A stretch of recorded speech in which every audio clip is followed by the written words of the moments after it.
Speaking of what the audience wants to hear, football season is here. We've got a football pool starting.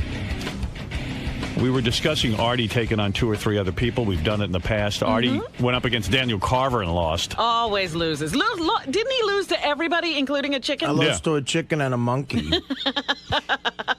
as well as Daniel Carver. Now, this is a $25,000 prize, so it's a big prize. And I wrote down a bunch of names of people that Artie could potentially go against. All right. I was thinking a funny choice might be Jeff the Vomit Guy. Oh. I think, Artie, I think that the Jets are going to win. Call me crazy, but I like the Vikings. All right, let me give you my names here. We could take someone from the audience. You know, that would be something. Elegant Elliot Offen. Oh. I think that might be good. I don't think that'll last. He'll never make it, 16 weeks?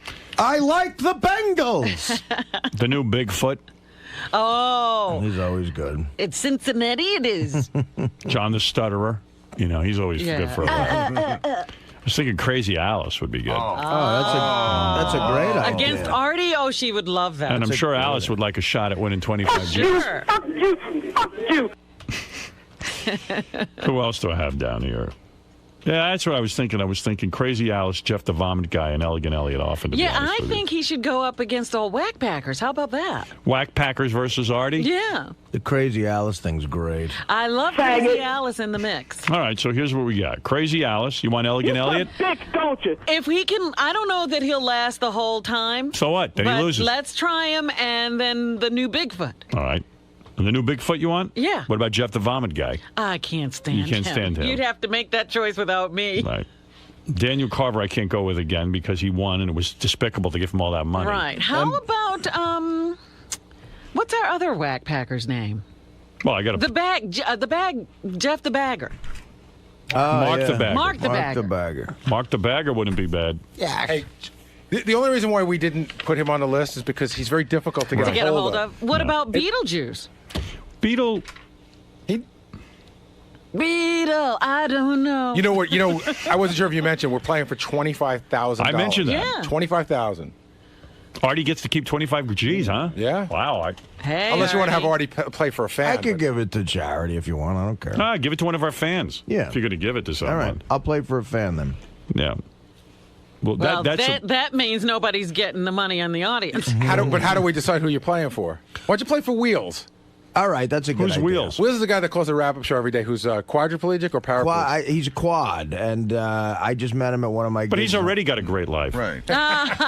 He gets to sit all day. You know what I mean? Well, he gets to sit all day. He probably gets supported by Social Security. That's a good question. Is Wheels a guy who got money from getting hurt? I don't know. He might not need money. What does a guy like Wheels need money for? Is he getting laid? No. Is he drinking? Does Probably. he need to dress nicely? No.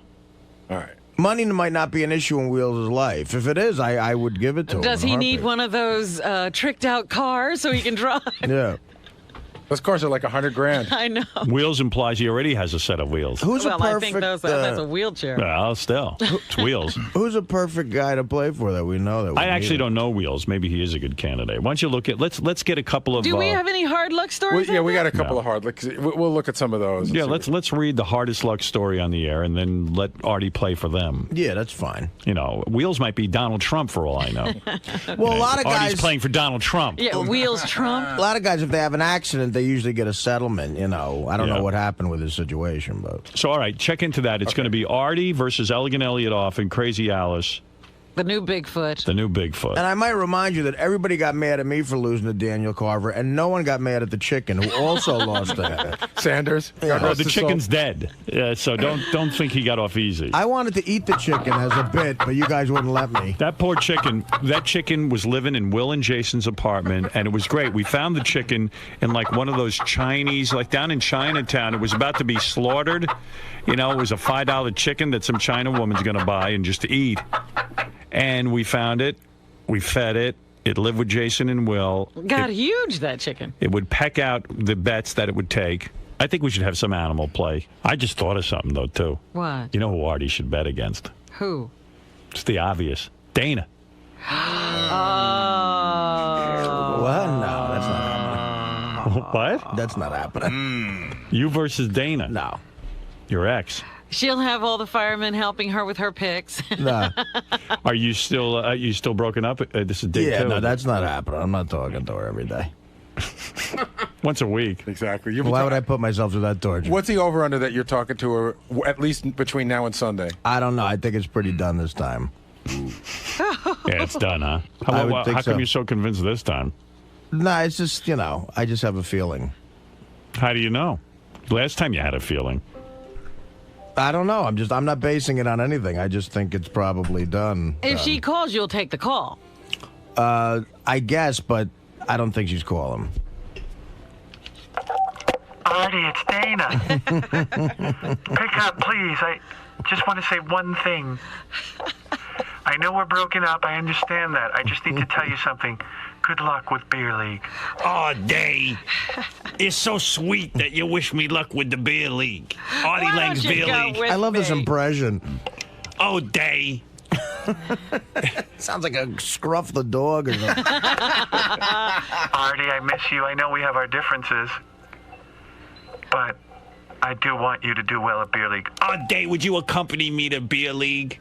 Did she come to the set of Beer League? Yes, I did. Yeah. Oh, how sweet. Well, it was in the summer. Yes, So. my Artie was the star. I wanted to see him in his full glory. Artie, why won't you bet me?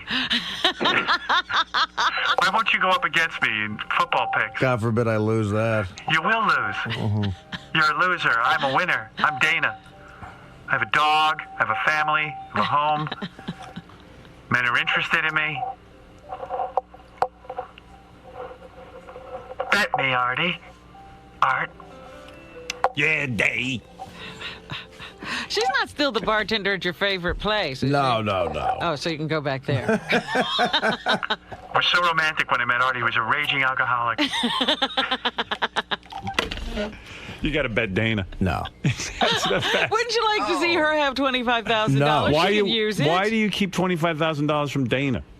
I'd rather give it to Wheels. Well, if you win, Wheels gets it. Right. And if Dana wins, She gets it. she gets it. She don't need it. She needs 25 G. She's a teacher's She's salary. a That's not school fair. Teacher. She wants to open her business. She'll be fine. Artie, please. What, did you give her money or something? No, I'm saying she'll be fine. Artie, She'll- please let me make the $25,000. It would mean a lot to me. I'm Dana. We made love for 4.5 years. Don't keep it. Tough shit.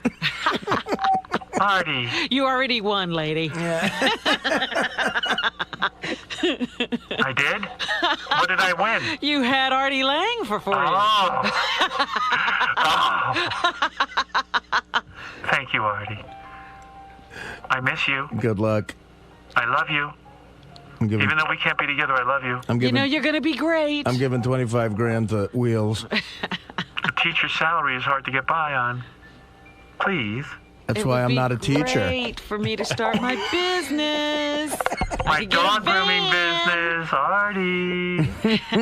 I'm a regular girl, not like those sluts that you are interested Those in. whores. Those whores. Yeah. I'd rather give the 25 grand to a whore. How about you versus a whore? Versus a whore. That would be funny. Go find that hooker that. Artie against two whores. Find that hooker that beat me for the 500. As long as they put up sex. Artie, consider betting against Dana. No. It's for the good of the show. No, I don't know. I don't care. Artie, I'm not doing it. come on. wrong? It's a great bit. I'm not Dana doing would come it. on. I am not doing it. You couldn't just talk for 2 seconds? No. No, I'm not She's doing just going to, you don't even have to talk to her. She's just going to call in and give her pics. Something must have happened. His mom must have had a talk with him about how like, he Really? needs to protect himself. it. and not talk to Nobody Dana. had to talk with Why me. would you think his mother did that? His mother talks to him about everything. Really? Yeah. That's wrong. No, I'm not doing that. I'd rather bet against a whore. As long as the whore puts up sex. There's an What if the hooker puts up like 25 grand worth of fucking blowjobs? Whoa. Now you're talking. Yeah. That would be sweet. When are you going to get back in the saddle if this is official that you've broken up with Day? I don't know. We'll see what happens. I don't have anything marked on the calendar. Yeah.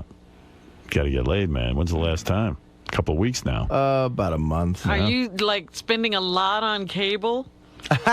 No, actually. Really? I don't know. I'm just watching like baseball games and working. So if you won't bet Dana, does that mean our dial-a-date with Dana is off too? Yes.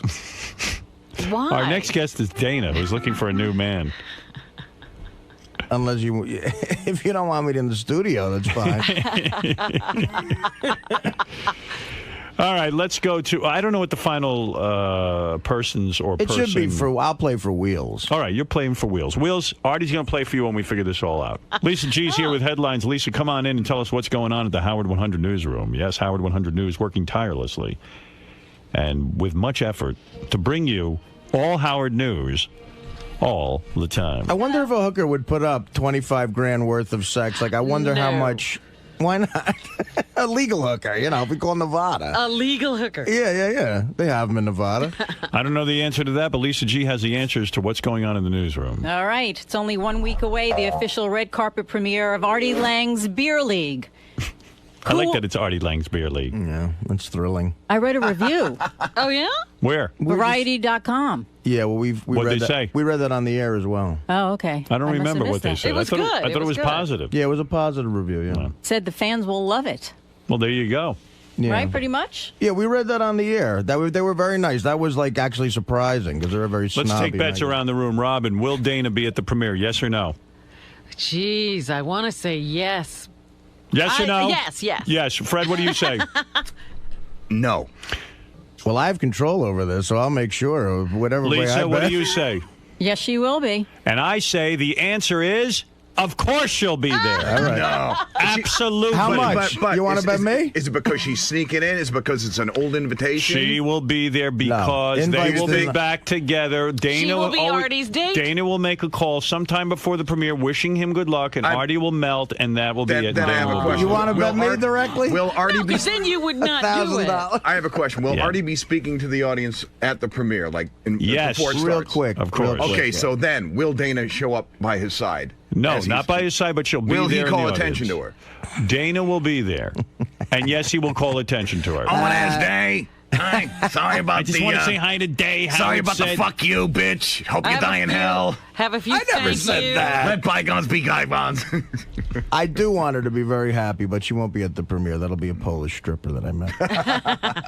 Ivanka. Now everybody's going to think Dana's a Polish stripper. No. All right, if Dana doesn't go, will Artie bring a date? Robin, yes or no? No. He'll bring his mother. Let's go to Fred. My mother's going by herself. No, the sister will be the date. The answer is no. Artie will not have a date. You don't Really? think he'll even walk the red carpet with his mom? I have a consideration. I'll be walking the red carpet with a bunch of people for photo ops. I gotta Me, be- my I- mom, I Norma- can't wait for the premiere. Norm McDonald. Hey, Artie. Yeah. I would love Where's it if. Day? What if Dana shows up? What are the odds, Robin? Yes or no? Yes. Will Dana show up with a date? I don't know how that's possible. What do you mean you don't know how that's possible? What if she goes and she gets a ticket and she brings her man? She can't get a that would be ticket. the best. Maybe her boyfriend already has a ticket. We're sold out.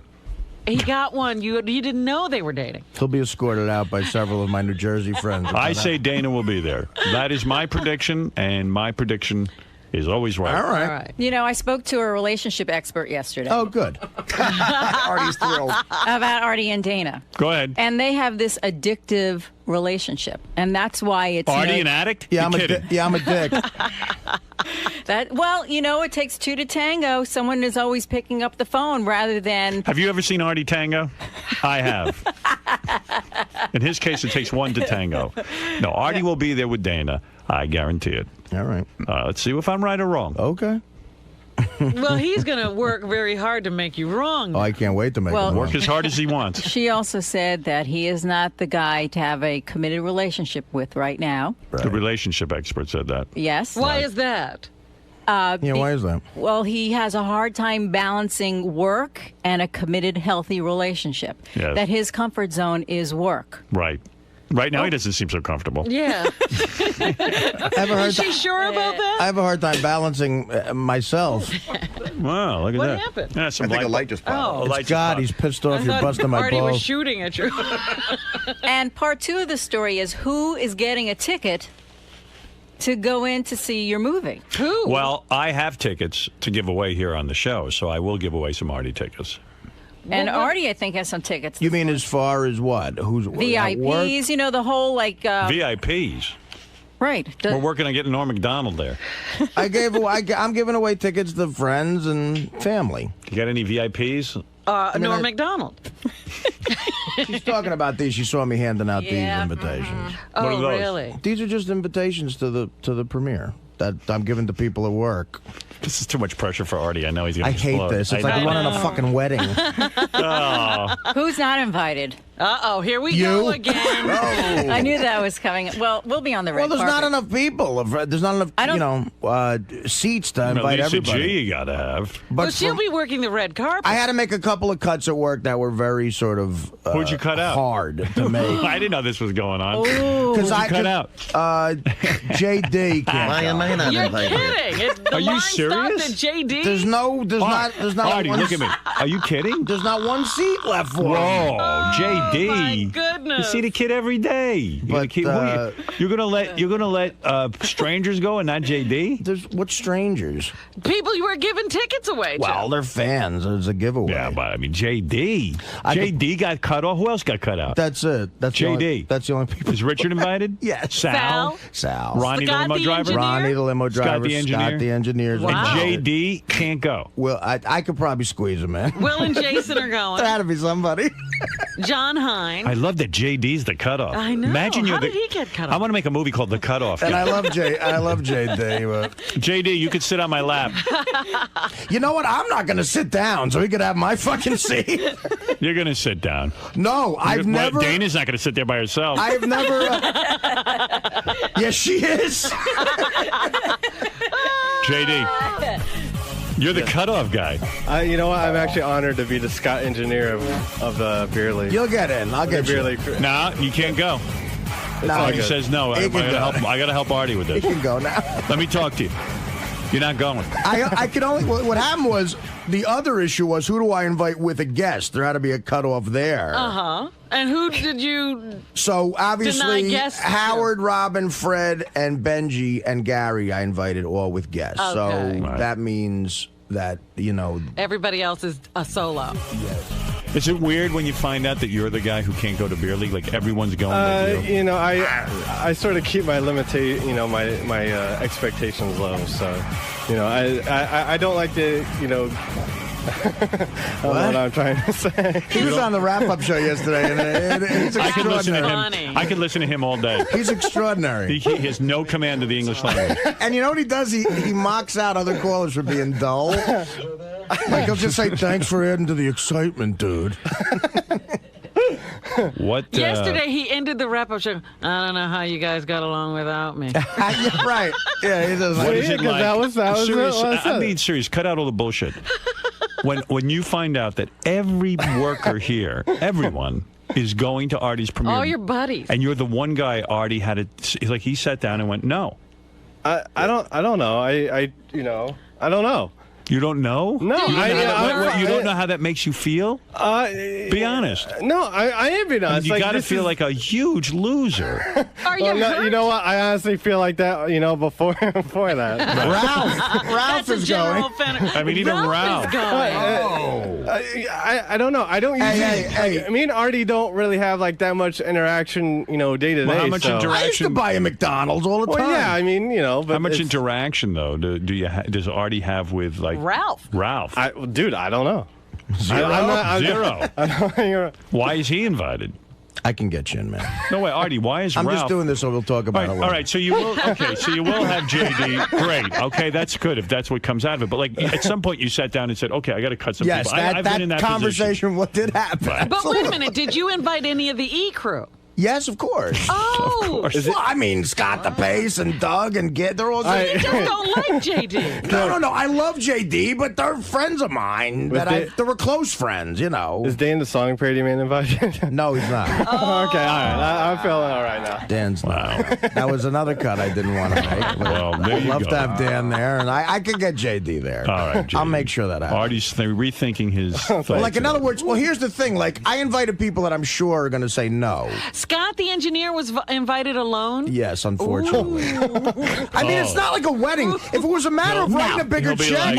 I can't believe Arnie doesn't realize I'm a married man. I think I'm doing some people favors by inviting them along. Yeah. But if it was a wedding, and it was invited alone? Ronnie had to be There is invited no wedding, alone. my friend. I'm saying if it was right, exactly, and it was a matter of writing a bigger check, like a party. That's one thing. But this is limited seats. I had no choice. All right, fair enough, JD. You are the man who was out in the cold, and that's But I just the way know it is. two people are going to say no. I'm almost guaranteeing it. Who's that? I invited Mel and his wife out of courtesy. I doubt he's going to go. All right, JD, maybe you could sit in Mel's seat. Yeah. He might be a big Ralph Macchio fan. You never know. Also Scott Greenstein and his wife. All right, he won't go. Who might not go. He's very And busy. The big issue was, the big discussion why JD really got crowbarred out of it was I was thinking about whether or not to invite Ross with his wife. And did you? But I decided that I know Melissa very well, and I said, you should invite Ross and Melissa. So Melissa inked out JD. But I'm sure there's going to be extras. I guarantee Mel is. That's a courtesy thing. So you can have Mel Karmazin see. Well, I don't know. Mel is very excited about being I'm sure he is. He's been talking about it. Yeah, he's been talking to me about it a lot. I got a feeling Norm's going to be a no-show. Well, JD, congratulations. You were the one guy left off Artie's list in the entire corporation. I have another question. Is Stuttering John invited? No, he's in L.A. and I didn't even think know about whether it. you extended the invitation or No, I didn't. You should have invited me. Who's your biggest champion? John, I know, has a movie, He wrote a film that he says it came out in the casting breakdowns. He always wanted me to play his best friend in this movie, but he never brought the script in. For 4 years, I go, where's the script? He goes, I have it at home. I'll bring it. He never brought it in. So did you finally see it? I think, no, I never saw it, but I think a buddy of mine told me he saw in the casting breakdowns, like, audition for Stuttering John, or, John Melendez's movie. So I don't know where they're at. They're casting it. I hope Ralph Macchio shows up at the premiere. Ralph is guaranteed he'd come. He's excited to meet you. Oh, very, very good.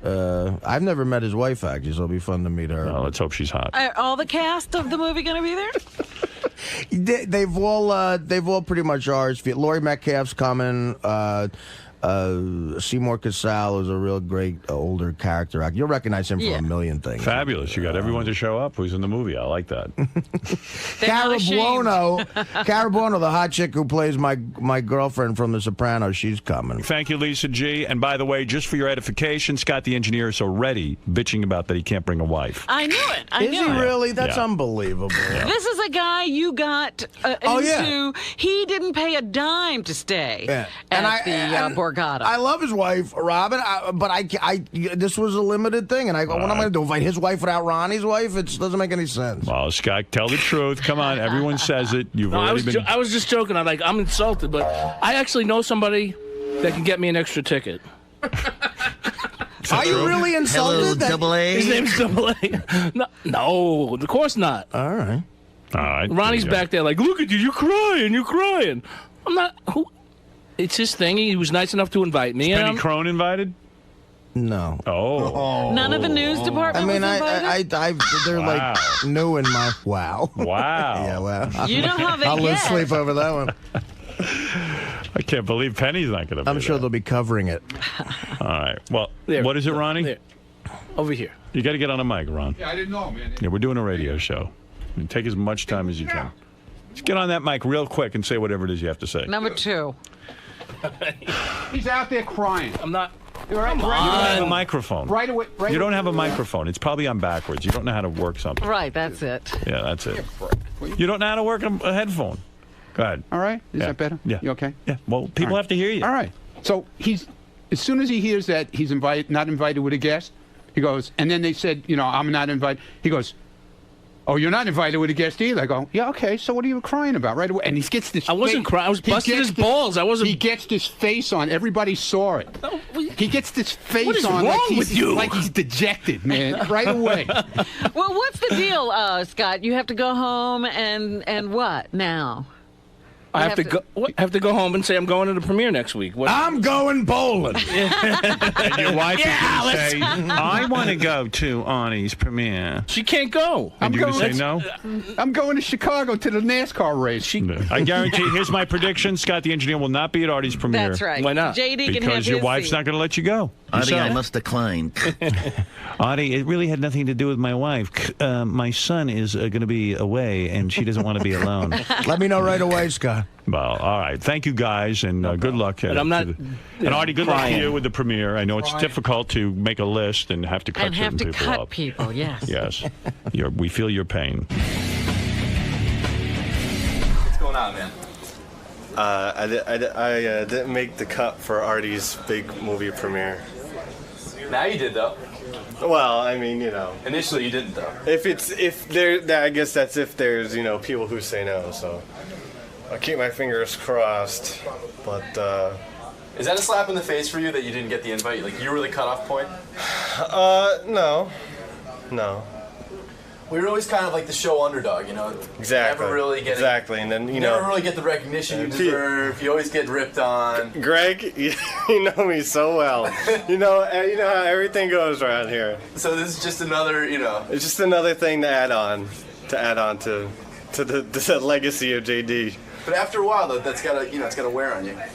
I'm sure it will one day, and Especially coming from a friendly guy like Artie, he's he's a pretty friendly guy around here. He's pretty generous, and then you become the one guy that he doesn't invite to the premiere.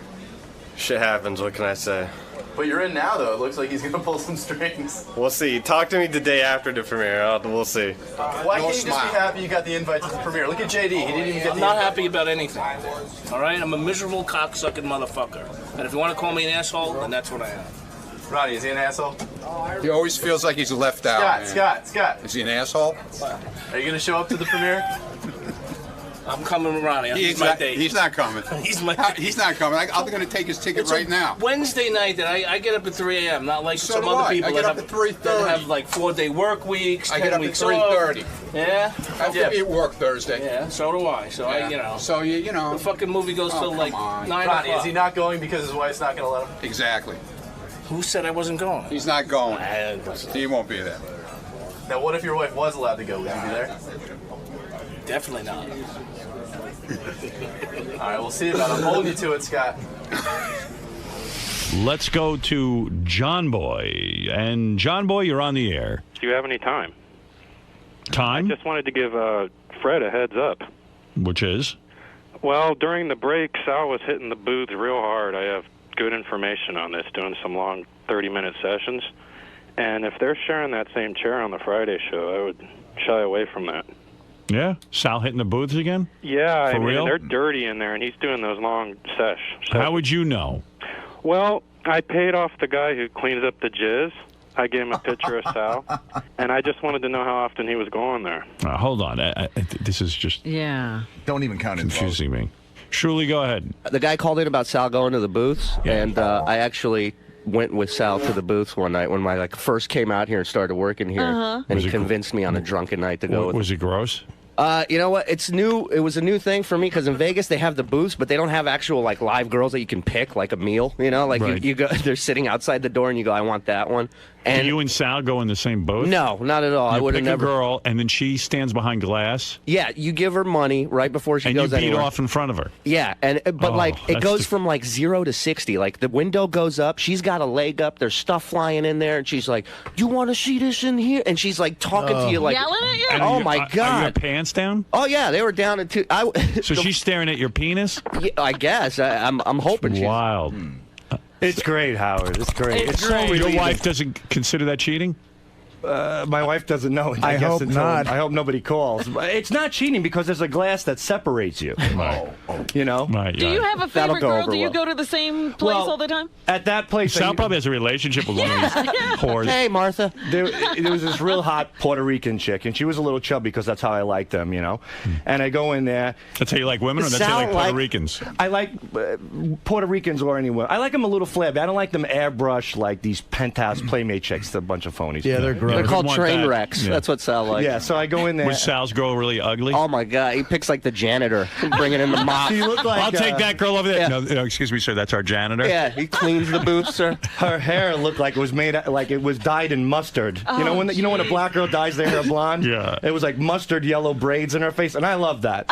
And she's got on this real shiny black lipstick. So anyway, she's in there, and she goes, "Baby." What does she do? She just take off all her clothes? Takes off her clothes, but she thinks I'm a tourist or something. Right. She goes, "You want a good time? You gotta slip me another 40." So I go, 40. I go, "I'm a fucking regular here. Get on your knees." She's like, "Oh, baby, I'm sorry about that." So she gets He's up bragging. Yeah, I'm a regular. How dare you insult me? You can't rip me off. I know the ropes. I'm here every day. She gets on her knees, and I say, "Start licking the glass," because that's the only thing that's separating us. Right. So she goes, "You want me to lick the glass? You got to give me." So I gave her $20. So she's licking the glass, and I'm smacking it against the glass right where her mouth is. You're slapping your penis. Geez. Yeah, but it's against the glass, so there's a separation there. Don't you think the glass is filthy? There's other guys doing the that. thing was, it was a little dim, and once I finished, I opened the door. There was dried stains around my wet stains. Oh. So I think I was hitting against somebody else's mess. So I get out, and Shuli's next door. Evidently, you're not the only guy who likes to whack his penis against glass. Yeah, somebody else thought. No wonder it looks the way it does. So I get out, and Shuli is still going to town. He's right next door to me. So I'm drunk off my ass. I start banging on the door. "Shuli, come on, let's go. Let's get out of here." And I'm banging. I go, "Come on, you fucking pussy, finish already. Let's go." So I'm like, whatever. I go around the corner to the magazine section. There's Shuli reading a magazine. I was done in a minute flat. I was banging on the door with somebody else in there. Surely, did the girl you get, is she decent looking? She was hot, man. She was this hot Spanish chick, and she had like this Brazilian like tank top, like the Brazil soccer team. Her tits were hanging, and she was smoking hot. And I went right. I made a beeline for her. I go, let's go. All right, so then you go, and then there's when they say a booth, like, is it like? It's literally, it's like a you know where you used to take pictures, like in those little photo booths. Yeah. It's like that, but there's another side where she stands. The window goes up as soon as she gets her money, and she starts stripping. She's stripped. She's She's nude. at your level, or she elevated a little She's bit? She's at my level, and then she puts her leg up on like the window or the wall, and takes like a dildo and just goes to town. Oh, gee. And like, Does she talk all nasty? Oh and my stuff? God! I was done in a minute. I was, and I was like, really? So where are you from? You know, you never want to do that in a peep booth. Start asking the chick where she lives. So and you're beaten off, and then when you walk out, like you sit in a lobby, and other dudes are there. It's like one of the weirdest feelings in the world because you're like. Is there anywhere to clean up? You just go out and start fingering the magazines? You just you have your Same head down. magazines You everyone make else is no reading? you make no eye contact. Is it like Time magazine or is it Dirty magazine? It's Field and Stream. No, is it Dirty magazine? Yeah, there's dirty, and then they have like dirty videos, and then they have like old '80s videos that you can rent, like Teen Wolf, next to like pornos and shit. Karate videos. Yeah, and it was just insane. It's man. a video store. It's a video store with a Right. peep booth in the back, and it was my first experience. How many booths are there? There's like 5, I think. 5 or No, 6. there's 15 booths. Are you kidding me? Sorry. You didn't go around the corner. Excuse me. Artie, have you ever done anything that? I mean, you're a degenerate. I'm a degenerate. Have you ever done anything that? I went to the boot when I was 17 years old. We took I got the bus to Manhattan right at the corner of my street where I grew up. It was a 15-minute bus ride. And twice when I was a senior in high school, I was 17, we went to these booths. And there was a live chick like doing sex shit. I remember I didn't jerk off or anything. And me and my buddies Were you standing in there with your buddies, or did you have individual stalls? No, I was by myself. Because it seems like Sal sometimes the curtains go up and he sees other guys beating off. One time that happened, yeah. Really? It was to my left. I didn't know it. They're called in your blind spot. They're called buddy booths. Yeah. Oh. And I noticed a whole bunch of guys just hanging out in the back. They looked like they were just looking at their feet, kicking shit around. I didn't. But this is when Times Square was littered with the places. They're called buddy booths. So And why would you have that? I guess queers, what they do is they go in and they go side by side and they whack off and look at each other. Then why do they need a girl? They don't. They're video. These are video booths. So aren't they for like couples too? And I put money in there. Couples. And I put money in there, and I put on the scene, and this girl's going to town on a guy, and I'm taking care of myself. I'm really going to town, and I turn to my left, and there's a guy looking right at me, jacking off. Who's jacking off right next to me? I was like, holy shit! Can I ask you something? What do? You let your pants drop down to the floor? No, there's a whole ritual. First, I go to Sbarro's to take a piss. Yeah. Then I get a big wad of toilet paper rolled around my hand, and I tuck it in my pocket. Okay. Once you get there, you take out a $1 bill to open the door to get in. You don't want to touch anything. Close the door. Use the same dollar to lock pocket.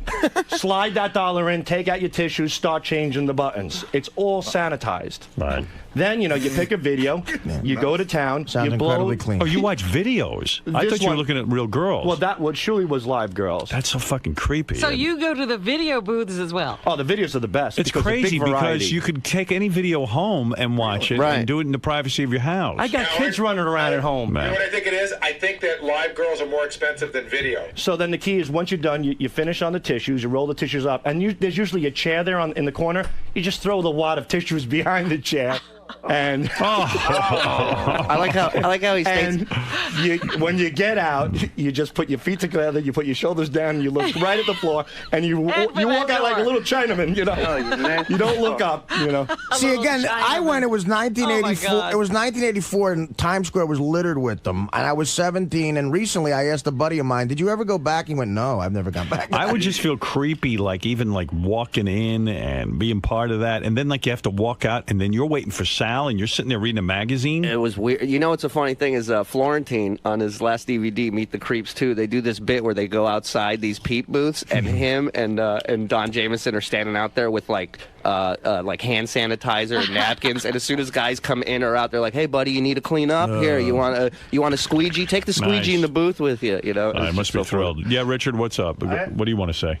Oh, you're on 3. Okay, go ahead. I had a friend in Missouri who went to one of the video booths in Kansas City, and he sits down to watch a movie. He puts his quarters in, and he sees something moving out of the corner of his eye. Yeah. And right head level, right next to his ear, was a big cock. It came through a hole. So he jumped back. It scared the crap out of him, and he reared back and kicked it with his boot, and it broke. And the guy started screaming, and the guy pulled a knife. It was a gay guy in the booth next to him. Wow. And so he jumps over the top and gets in a fight with the gay guy and ends up going to jail for like a week after he kicked the guy's penis.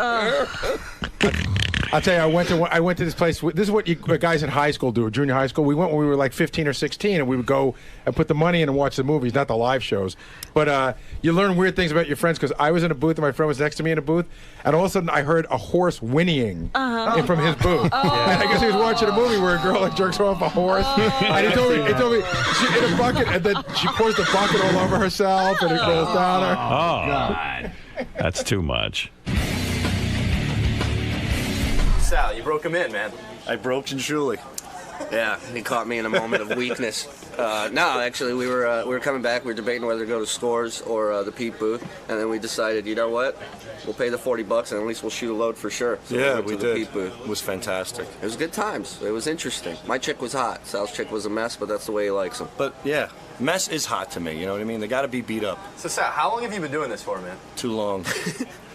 For the first time yesterday, I went to a peep booth. I haven't done this probably in 6 years. I hate to say this, I went to a peep booth before I got here yesterday. Because there's a 24-hour one on the way here. And it was fantastic. It was a glory hole one. The only thing that sucked about it is that when she was blowing this guy through the glory hole, as soon as the guy came, a man's head came into the shot and finished the guy's penis, and that was it. I was done. So that's when you came? No, I didn't finish. No, it ruined the whole thing. So. Julie, do you ever see yourself getting to the point where you have an entire routine worked out? Before, No, during, that's crazy, man. That's like a pitcher before a big game. He has his whole routine that he does. Well, but if you're good at what you do, then you have a routine. It's not that. If you have kids at home and stuff, you don't want them to catch hepatitis or something off your fingers. You know what I mean? I mean, I'm not cheating on my wife, but I love the fact that everything's sterilized up until the point where he smacks his cock against the glass window. Yeah, right? And what about the dollar bill using as your that's like your little protection? Yeah, that's like my little wet wipe, so to speak. Dollar bills might be dirtier than the actual doorknob. Yeah, your cock might be Well, cleaner. now you know. Lots of dollar bills that you're holding on to probably went through a peep booth machine. They were the handle for door 5, 6, and 7. I'm going to start putting my initials on the dollar bills I put into the peep booth machines. And Wait a minute. You should do like a little contest. You know what story we forgot to tell in there is after we got out, we met a fan on the street, and Sal shook the fan's hand. And he goes, "Where are you guys from?" We go,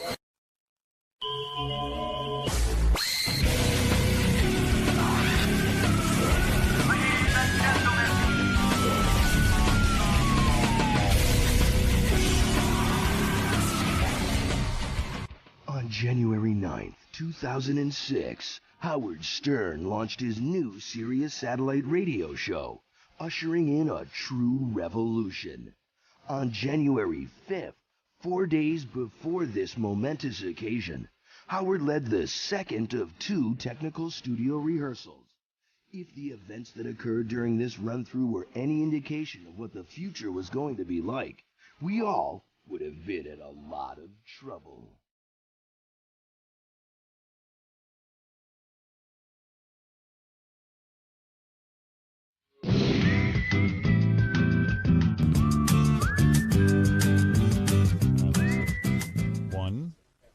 One, two. All right. So that pin's over there. That's good.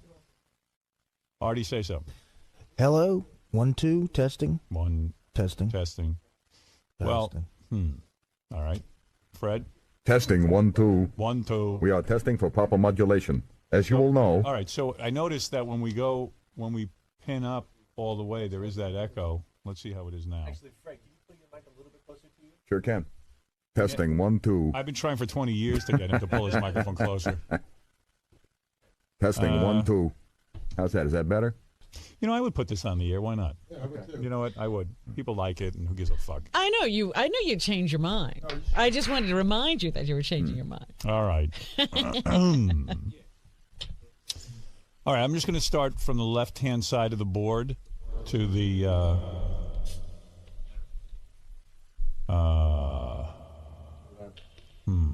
All right, that's reverb. Is that ooh. Reverb. Is that reverb? Plate reverb. Is it? It's like the plate in my head. Coming at you. 1, 2, 3, 4. WLB. Blah, blah, blah, blah, blah, blah, blah. Do you think that sounds the same, Fred? What we used to have? I mean, it's a nice, wet, splashy reverb. Are there any other choices besides that? Yeah, it's really echoey. I think if you just cut back on the effect level, you might be all right. First comment, we got to adjust the reverb still. All right, Robin, you say something. Hello, I'm on Howard 100. Yes, you are. Wow.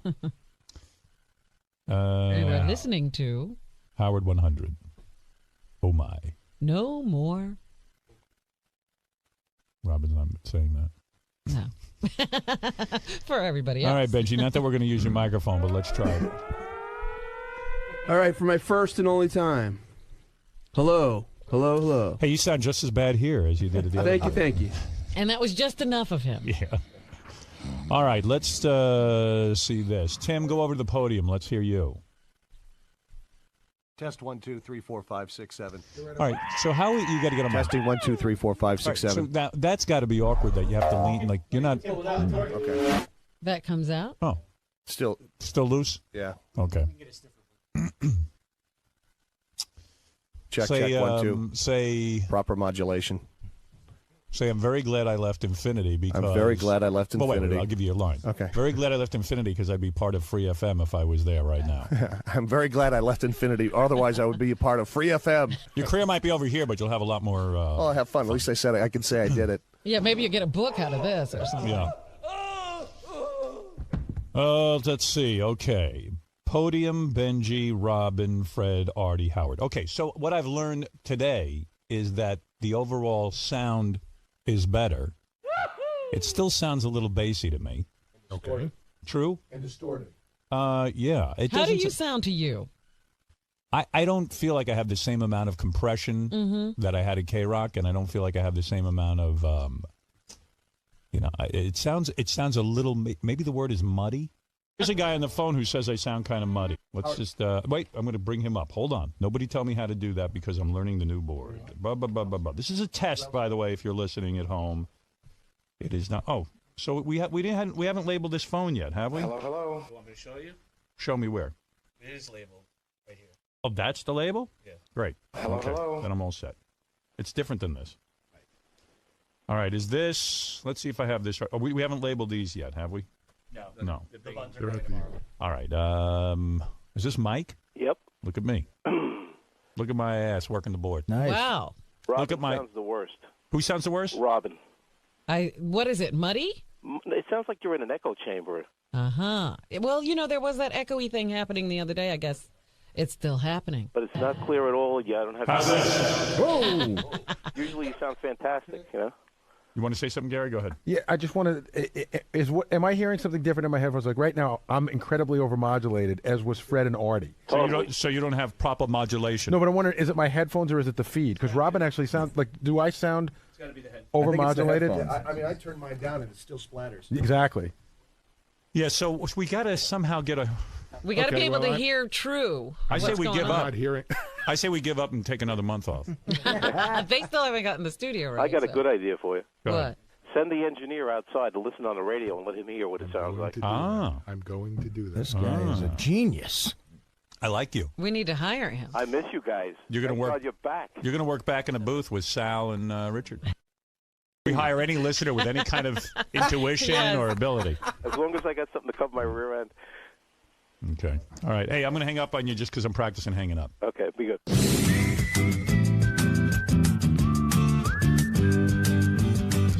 So Scotty, where's my headphone volume? Oh, it's nowhere. It's clearly labeled. Oh, here it is. In a way that you can't see it. Yeah. What do you want, Sally? Howard, whoa, this is really hot. Yeah, that's what I thought. I wanted to switch headphones. To What, see my if penis? It's just. I wish. The guest headphones really need to be hot. fixed. Okay, I'll move it out a little. All right. What do you wish? Okay, so What do you wish? I wish your penis was real hot. I don't know what I'm talking about. It's just as creepy. It's going to get a lot creepier. Howard, I set up the profit system on the right. Those are going to be your Meanwhile, I walk in today, right? And Sal's looking at me with these puppy dog eyes and stuff because he's all upset for me. You know, I know what's going on. You know, he's all traumatized because of the newspaper. Because my daughter's in the newspaper. Oh. For being in a play naked. So he's giving me the look of shame, like, no, oh, I'm so sorry. He's with you. He feels for you. Well, you know, it goes farther than that, Howard. It's, Yeah. Sal's. It's really funny because the last 2 days with him has been sort of amusing. So after the other day when you called him in during our last test and he wasn't ready, and his stuff wasn't ready, you know, he just gets crazy. I mean, Artie and I used to go, didn't he work on Wall Street where they just broke your balls beyond belief? Don't you have to be made of Teflon? Yeah. But he's so sensitive. So he spent all day yesterday filling up the profit system with stuff, and he's just dying to hand you your birthday cake. You know what I mean? Like your present. Oh, that's why he's telling you about the profit system.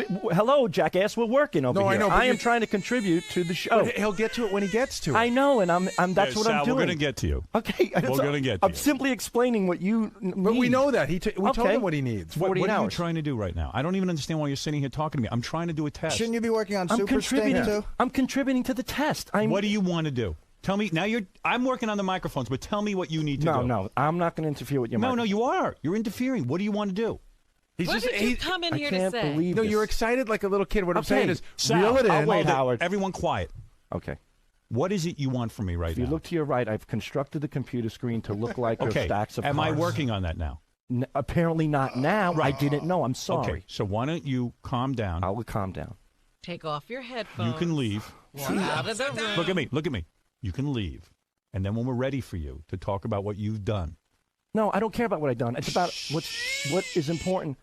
Sal, I'm trying to do this in a methodical way. I'm moving from the left side of the board to the right side He'll of the get board. to you. I'm going to get to It's you. not even getting. Why Why are you you guys crying? make it? Why you You're guys? crying. Are you I'm gonna not cry? crying. No. His why hands start shaking. I'm and he's here. crying. Look at your face. It's What like do you- why? Sal, How come? Sal, No? what's going on inside? Tell me. Everything's going down. Tell me. What's going downhill? He hasn't gotten the. No, I'll tell you what's going on. It's He not hasn't- about attention, he hasn't Gary. Don't gotten- paint it that not way. attention. He hasn't gotten the sort of accolades this week. No, He's been working it's on not he hasn't true. And the other thing is, Sal. by the way, people, I will wait for you, Sal, Howard. I feel you're a need- valuable guy here. I think you're very valuable. Thank you. I've shown you in many ways. Yes, thank you. And I met your daughter yesterday. Yes. And she is one of the most beautiful All right. girls. Stop. Don't Go know. there. I mean that in a platonic. All right. Here's what I want to do. Stunning. Right. Okay. You got good sauce in your balls, Howard. Let me Right. tell you, you make good my kids. Thank you. goodness. What I want to talk about right now is the equipment. Okay. Okay. Can I just tell you one more thing about Sal? And Sal, Yes, I'm sir. going to get to your contribution. Can I go back to my Yes, test? but I want you to understand it's not about me showing my contribution. It's just me contributing. I Okay. don't want We credit. all believe that I for don't sure. want He's credit. been accolade I free for just 2 want- weeks. Exactly. He can't take it. Now, Howard, I mean, Sal, when you By the way, in the test here, as I'm talking to Sal and Gary and everything, I need my voice much louder. I'm like the guitar player who needs to go to 11 on his amp. There's like an eighth of bass that's. All right, listen to me. Listen to me. Listen to me. I can tell. I listen to your voice. All every right, day. good. Howard, can I tell him something technical? I that he can needs to gauge know? his voice on the microphone. Sal, I promise you I can. want you to go to your cubbyhole. Okay. And work. All right. Sal, when you take your headphones off and you put them down on the counter, make sure the microphone is up rather than down, if you know what I mean. Otherwise, it'll hit the counter. And Okay. Gary, I got to get Sal out of here, and I got limited time today. Everyone's making me mental. I'm just trying to get him. What is it, Richard? Sal was devastated the other day when I came in and had a file for you. I think he's trying to make up for that. That's exactly what's going on. Yeah. Why? What? What's wrong with me trying to make up? Why? I'm doing my job. I've been waiting for Thom for 2 freaking days Sal, look to at fix me. my computer. Sal, look at me. I'm working on the microphones first. Don't deflect. I'm rebutting Richard Christie. That's all I'm doing. Everyone knows you want to get in here and show everyone what you've done. No, I don't. God damn it. Why can't I? All right, I tell you what. In honor of Sal, what do you want to tell me? I tell What you, did you do? I'm gonna because No, I don't know what I'm I'm doing. I'm going to screw up my test right now and go right to. Tell us what I don't want that. I what don't did want you you to come screw in up for? your test. I don't want to What screw did you up- come in for? You rushed in here. No, I'm not going to tell you. You got on mic. No, Tell me now what you want to tell me. Let me hear. I'm just doing what I'm. Look, you got a cameraman, you got Scott, you got Gary. I'm doing my part. I'm waiting for Sal, my. I was going to get to that part. Okay, and I'll wait. He's Okay. so Just proud. stop He made busting my balls. He made a button bar for you. You guys are always trying to. Can I get into Sal, one other thing that's upsetting Tell him? me now. I want to get this over with so I can get you out of here and get done with what you want to tell me. Tell me now why you came in the studio and what is so important and what you want me to do. Go ahead. You have my attention. The clips are very important. And on your right monitor, all the way to your right, I've constructed the clips in a way where they simulate. Jesus, I can't speak now. Simulate. They simulate the same way we used to stack the cards, Howard. Okay. The first row is songs, the second row is pranks, the third row might be porn clips. That's good. And Thank you. Okay, that's all. That's all I want. Now, what if I want to go to page 2? There is no page 2 yet. This is a rehearsal page, Okay. but I'll make a page for every day of the week, and I'm going to show you that later. as No, well. what if you have more than the what if you have more tapes than this?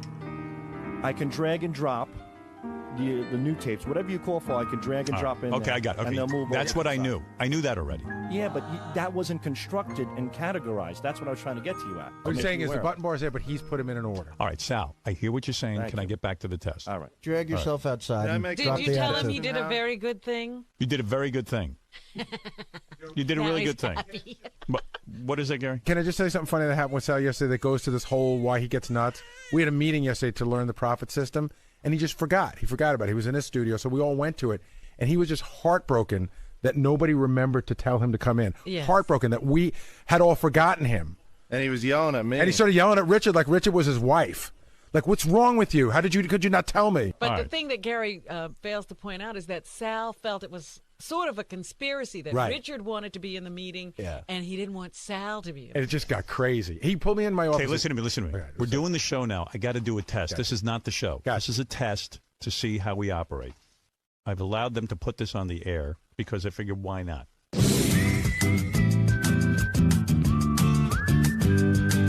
Hook nose. Howard. How come, Hey there. how come you don't say Howard, you hook-nosed Jew bastard? Come on, Howard, you hook-nosed Jew bastard. Listen. Well, you know why you didn't say? Because it's not the show yet. It's a rehearsal. Oh, I see. He's not Yeah. wasting He's it. not up here. He's not up to Give me snuff some yet. technical feedback. Can't hear the show on hold either, so I didn't know what the hell was going on when you went to me. You know That's what got to be fixed, Tim Bob. All Yeah, right. you ain't kidding. Listen, Howard, you sound a little far from the mic too, bro. You know, that's what it must be. It doesn't sound right to me. I don't sound intimate. I mean, on the phone it sounds better, but when I'm listening to it through the radio, through the receiver and stuff, it's kind of like you're almost like pushing your voice. Yeah. You're trying to project a little bit. Yeah, that's what's going on. Ick. I think you have a problem with See, I your need to voice. goose my microphone level up, too. Like, just be able to... I overmodulate. You guys aren't letting me overmodulate. Tom, that's what I really need. I need to overmodulate. Digital doesn't overmodulate, it distorts. That's the problem. I don't care, Scott. Okay. Figure it out. You always tell me why I can't do something. No, I'm not telling you what you can't do it. I'm telling you what it will do. I didn't say you can't. No. I don't want to hear it. Fix it. Hey, Howard, can you Right. hear me? Where are you?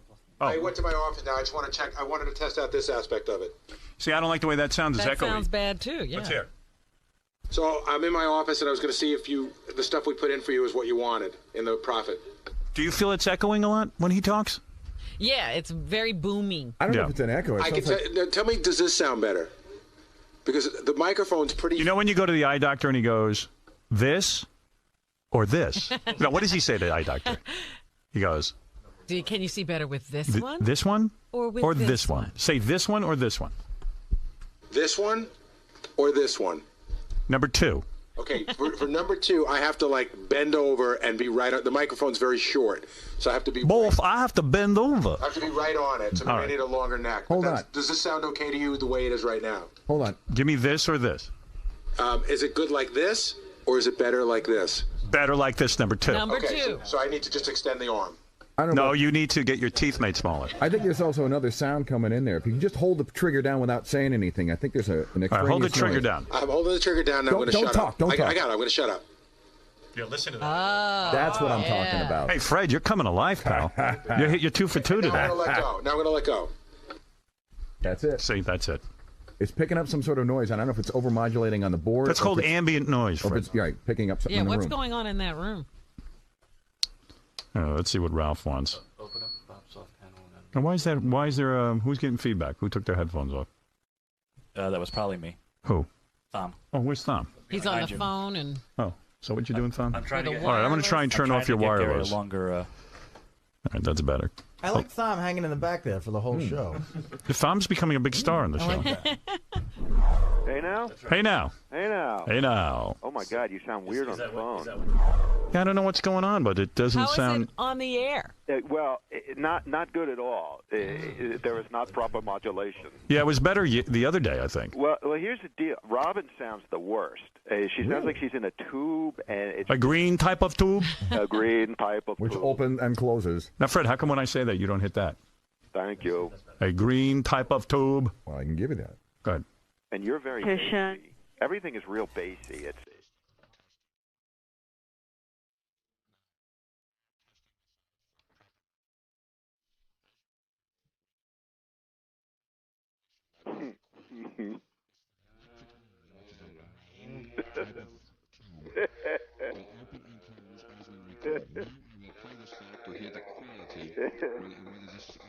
Thank you. Let's see. Let's go to Steve, who says we sound good. Hold on there, I Ralph. could listen to that all day. 1, 2, 3, That 4, sounded 5, good. Thank you. 6. Steve, you there? Yeah. Now, what is your impression of what's going on sound-wise? Never mind the content, because we're not concerned with that. But can I just interrupt? The content is out of this world awesome. I mean, just to sit and listen to you working out the bugs. I mean, because I've tried to listen to K-Rock today for a little while. It's just unlistenable what these people are doing. So you mean our test show is better than their show? Oh, please, nigga. Yeah, Howard, let's hear you sing Yankee Rose, though. Listening over FM for 20 years, this is far superior. Yeah, we're just working out the bugs. I mean, don't evaluate our sound yet, because this is a work in progress. I will tell you But this, though. this gentleman is saying all the mics sound okay to him? Robin, you sound a little off there, but Yeah, it sounds like you're in a tube or something. It's weird, because to me, you're the one who sounds the best. Yeah, it sounds really good in here. Yeah, I wouldn't even touch Robin based on what I'm hearing right now. No, you'll hear it. You'll be like, oh, no. Really? Oy vey. Oy vey. Everything on the phone. How do we know this guy who's saying we sound good isn't an executive for Viacom trying to There you sabotage you? Who are you, sir? Who are you? I'm nobody. What are your credentials? Why do you say it sounds good? This is Fareed. You sound excellent. I've never heard such a show. Hey, Gary, where's my megaphone? We need that. Megaphone not in for the haven't test? unpacked it yet. What'd you say? We haven't unpacked it yet. I think I can find it. You haven't unpacked it yet. I saw a megaphone in that closet behind where the bar is. We gotta look. We had a lot of boxes that still hadn't been unpacked. Believe it or not. Better hurry up. When are you going to do that? Now, why am I hearing that? You hear all that now? I wonder what that is. Is that the podium? Still Thom. What is that? Thom? I turned his mic off. I turned his RFA off. Thank you, brother. Thom. I got to find out who's doing that. Actually, Howard, it might be your headphones. It might be Fred's because he took them off. Oh yeah, that might be. Oh, and his mic is open. Yeah. That could be. Yeah. You know, there's nothing on hold What do you mean? when I'm waiting to come on. Yeah, we know. That's another problem. Yeah. There's no. You don't hear the show. Now I don't remember why I wanted my megaphone. Thank you. Yes. Farid. Like, I can hear that guy talking, the caller. I can hear him. I could hear him good. Wolf. All right, I got to go play some stuff and screw around here, all right? Happy birthday. Hey, I listened Thanks. to you and Gary on New Year's Eve. Yeah. That stuff was great, too, man. That was fun, man. I tell you, this satellite stuff is way liberating for me as a broadcaster. Yeah. I got to tell you, just being on New Year's Eve and not having like that whole weird thing. You got to get to the next element. You can't be on too long. You just be jumping in all the time, and just you're driving in your car, just call in. Well, what was weird was if they can get a damn hotline together. I'm standing there talking like stream of consciousness. Yeah.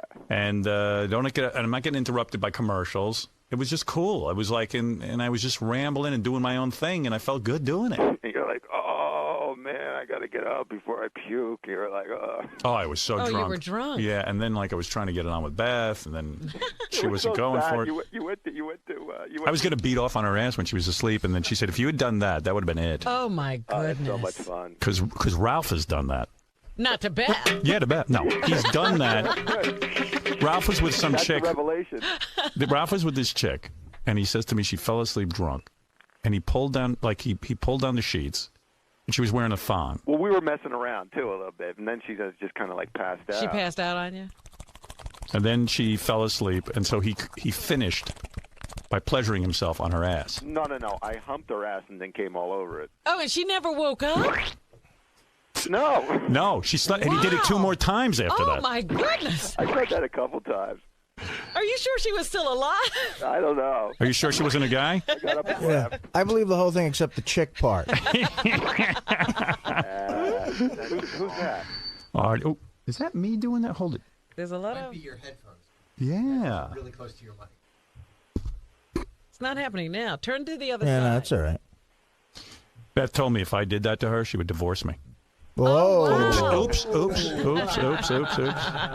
a second.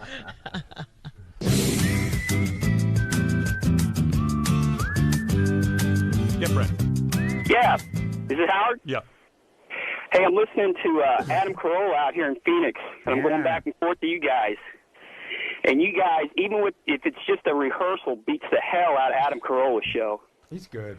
Adam, you know what? These guys just need time to develop. That's all. Give right. Give He's him 2 new, years. and you're not used to it yet. How's Adam's modulation?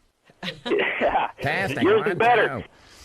2. All right. He's got a guy on there that sounds just like him. It sounds like Adam Carolla talking to Adam Carolla. Hey, brother, let me tell you something.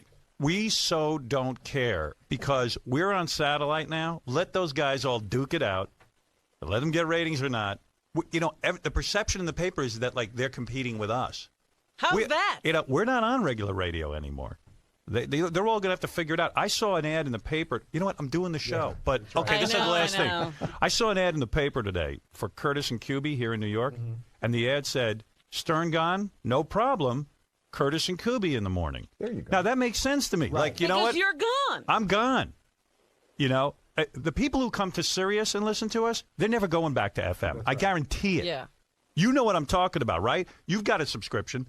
Right. Even if we suck, or you get sick of Howard 100, do you go to FM radio, or do you end up going to some music stations, or No, I go to whatever I want to listen to, whatever music I want to hear. I got it right Yeah, here. exactly. So I mean, And you got no commercials, so there. Right. No commercials. Now, do you notice? No, you're not. Wait a second. Do I notice what? Do you notice when the? Now your mic is like dead. It went away. There it is. There it is. Do you notice at times when the phone caller sort of, maybe I'm just hearing in my head, but when the phone caller speaks louder, it gets really loud. Yeah, I'm adjusting levels like crazy. But it actually overtakes you. The phone call's really strong, yeah. You know what that is? That's a virus. It just eats away at us and makes everybody else louder. And that was. Am I a virus? I'm a virus out here in Phoenix. All right, buddy. Thank you. All right. Thank you. That's Buddy. Man, shh. Well, the room sounds pretty quiet.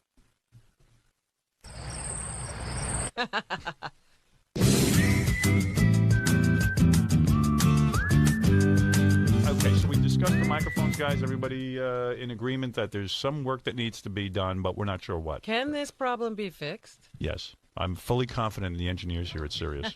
No! I am. I actually am. All right. These guys have done a great job. I'm going to pop through the phones and see what people think of the sound right now because I adjusted your mic, Robin. Okay. What you're doing now is listening to a test of our morning show. I have to say, it is a beautiful studio. It's gorgeous. Really, we're going to have some people come down here, you know, like hang out with us because you got to see what's doing here. And then you got to go roam the halls and just walk into the different radio stations. Yeah, I And it did is that fun. today. Yeah. Who'd you run into? Walked Richard by- Simmons and my daughter were carrying on yesterday. Oh, yeah? Up here. I saw Martha Stewart's daughter. She's kind of hot. But she's really cunty. What? Sometimes Hey, she does now. give me an attitude. What's that? I can't hear you. He's oh, you're doing talking. sign language. Oh. Don't you speak sign? And by the way, I don't want to curse on here, and that was the wrong thing to say. Sometimes, you know what I mean by that? I mean, sometimes she's like a little standoffish. Well, yeah, there was a girl who was sitting there with her. Jennifer, I think her name was, and she was really great, and Martha Stewart's daughter hardly wanted to speak. But Yeah. then she finally did speak. She doesn't talk to anyone. You know, because I said, "Oh, hello." She seems like yeah, exactly. She seems like she's the rich one who made all the money. Well, she is the rich one. Yeah, and she's all pissed off. Yeah, yeah, more money. And than Martha me. seems to be very pleasant. Yeah. Now, it'd be weird if I said she was cunty, then we found out she's a deaf mute and just can't hear anything. But she's cool. I don't mean cunty like a bad way. I mean like she's just like kind of standoffish. I've met a lot of deaf mute chicks who are cunty anyway. How do you know the Maybe difference? she's a deaf mute and cunty. Yeah, right. But how do you know the difference? They give you a look. Cunty in a sexy, friendly way. Okay. All right. And that's the last time you'll hear me curse. We're just testing that, too. Hey, Howard, by the way, while you were talking about beating off on a girl's face, if you notice, I highlighted a box that's... Right. So it kind of Oh, catches this one? Yeah. Is that someone beating up on someone's face? No, but... No? Then why would you highlight that? Well, I'm just trying to... Why are you highlighting something that isn't... This woman is not being beaten off on. She's getting beat in the face with something else. But... With what? What I'm trying to do is I'm trying to highlight an area. What's going on in this clip? This girl is... Can I say what she's doing? Yeah. She's getting gagged with a cock and throwing up all over it. Okay, now I know what's going on. And the video is fantastic. Now, when we get on the air January 9th, I don't want you saying that. You, Okay. know, you know what I decided with you, Sal? Okay. Is what I decided with you. He's dangerous. No, beside that. When you're on microphone, you are not allowed to curse. Okay. Ever. Okay. She is gagging on a penis and vomiting all over it. Okay. You know what I'm saying? That Yep, I agree with you. I think you've been abusing the privilege of cursing. Okay. Now, if Sal curses, can I put like my balls on his face? Yes. or something? Okay, here's the deal. Oh, no. Every time Sal curses, he has to lay down on the floor. You'll be you sacked. put you And I'll take teabag him. You teabag him. All right. No. So Sal, no cursing. Richard, why Or would you you, get why would you want to do that? No effing way. Because he's done Yo. so many crazy things to me, it's my turn. all right. Is it your turn to put your balls on him? It's Yeah. my turn, God damn it! He put his... It's your turn to put your balls on his face. You know what? I'm really going to punish you by putting my balls on. Exactly. Like, punch him in the head. Don't take your testicles out. My day has come. When I'm done sucking your cock, can you suck mine? Well, lay down on the floor. No, wait, no. You Lay said on down January. on the Howard, floor. no, wait a minute. You said No. January 9th. You said January 9th. All right, I'll let you slide. Okay. See, now, when everybody talks, that gets crazy sounding. Yeah, it does. I'll tell you It's what. Weird. If he curses, you Yeah. can beat off in his face. No way. That's Yeah. not happening. It's happening. Only in my mouth. Did you say January 9th? I did say January 9th. Yeah, he Oh. did. But you know what? Darn. Starting this moment forward, I don't want you cursing on me. Howard, Can I say the N-word? If he curses, can I fuck him in his ass? Just a thought. He came in my eye, and I come in his. All right, See, so there you seriously, curse. Sal, I Okay, don't no want more you cursing. I won't curse. I mean promise it. I'm sick of it. You I know, won't because This you're overusing moment it. on. Now, is No that more a- cursing. is We that don't a- need cursing. If I it- agree. If it sort of happens, fine once in a while, but not with you. Hey, Howard, can I ask you one thing? I'm So did struggling. Charles Hold it, Manson. stop. Sure. So now that I got a lot of microphones up, guys, and we're doing a test here, I'm having trouble controlling the sound because I'm so low. Usually when Richard is or Sal being really unfunny, I can just drown them out with my voice. And I'm having trouble. The other thing is when everybody talks at once, it's like a staticky. Oh, it it's gets like nuts. a static. Yeah, I got a headache. Yeah, Yeah. in these headphones, it gets super loud when everybody's talking. Let's address the first show. There's not going to be any commercials on the first show. Right. So what do we do? Like, do we just talk straight? I can talk straight through for 4 hours, but I also want to maybe. Play a record. Play Yeah, some we could do songs. that. When are we going to eat and stuff? Yeah, like how's Artie going to go down? Doesn't have an eating break. Hey, I'm the only one who eats during the show. You eat too. But you actually go to the store and buy it. I get a meal. We ran so many commercials at K-Rock, and let's admit, I mean, those guys were nuts. And I don't care what Tom ever tells me. I know he said that he would never run more than 9 minutes originally. Bullshit. And and then he said 13, and that was it. And then he went to 18 and 19 minutes. Except for the Christmas time. Yeah. 18 except for the holidays. Yeah, and I'll be honest. What I would do is when I take a commercial break, I mean, we could go to the bathroom, we could eat. Artie would literally go downstairs. Yeah, right. Get his food, but Get don't his forget. food. Whoa. And that was a great opportunity for Artie, I believe, to also have a cigarette. I had time to run down to 57th Street, wait online at Monument. Yeah. Order something. They put it in the oven, cook it. I'd pay for it, come up and eat it. Yeah, and that was still a commercial break. Exactly. Artie one time in the summer barbecued an entire pig while we were doing the show and ate it, and then after the commercials were over, got back on mic in time. That's the extent of the commercial load.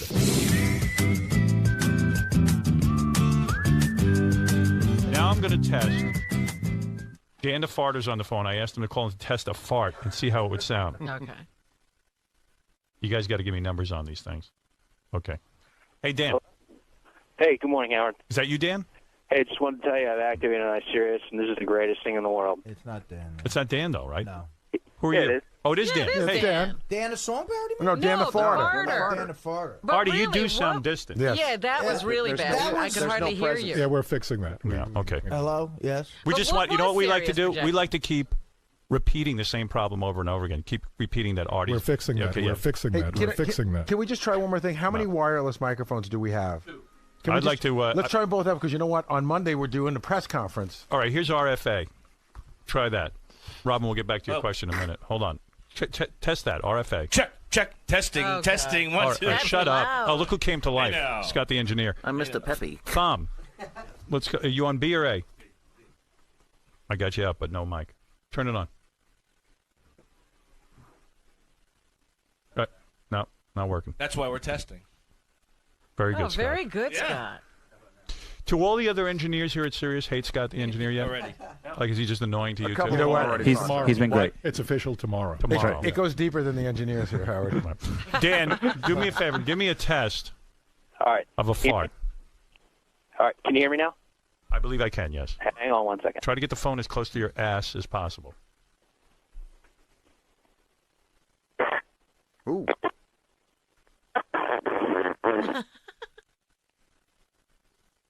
Did you hear that? All right, listen. That was pretty good, but the engineers are asking if you could actually pull down your pants and put the phone up your ass and do it.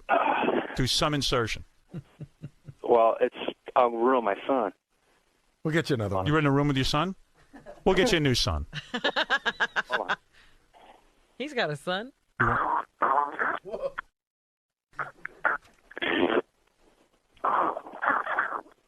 I think he's actually doing He's doing it. what you said. No. You hear that? Yes, I'm very proud of you. Now, Proper modulation. That was good. Do a good blast. now Come on. fart. You got the phone up there. Give it. Shoot it across the room. All right.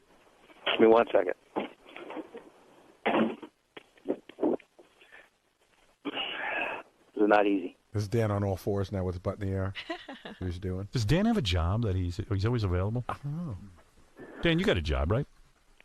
Yeah, I got a job. I just installed my Sirius, and I saw you were on, so That's I figured his I'd call job. you. Nice. Wow. He's in the toilet now. Where are you that those are so wet? Toilet. Tom had a rule that we couldn't air wet ones. No wet farts. And yet here we are liberated with our wet farts. Or lengthy dry ones. Give me a lengthy, dry, and a wet. There you go. What's that? Can you give me a lengthy, dry fart and a very wet fart? Okay. Go ahead.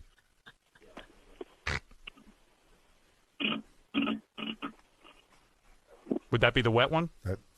Yes. Should sound on the verge of moving in one's bowels. He always sounds that way to me. Well, it's funny because I am. Put him on the toilet. We can actually listen to the plop. Now that, all right. See you on Monday for the official start.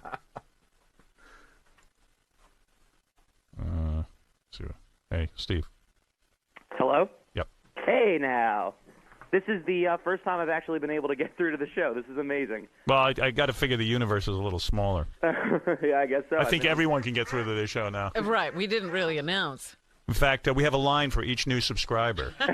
So you should be able to get right through. You have your own dial-in number. You know why I chose that number? Why did you choose that? Did I explain this the other day? Yeah, sort of. Oh, I did. That asshole is a word that we stopped being able to use. Well, asshole was a word we couldn't use on the air, yet every asshole on radio was using it. And it really pissed me off that we were singled out on that word. And that was a weird word because that was a word that we got...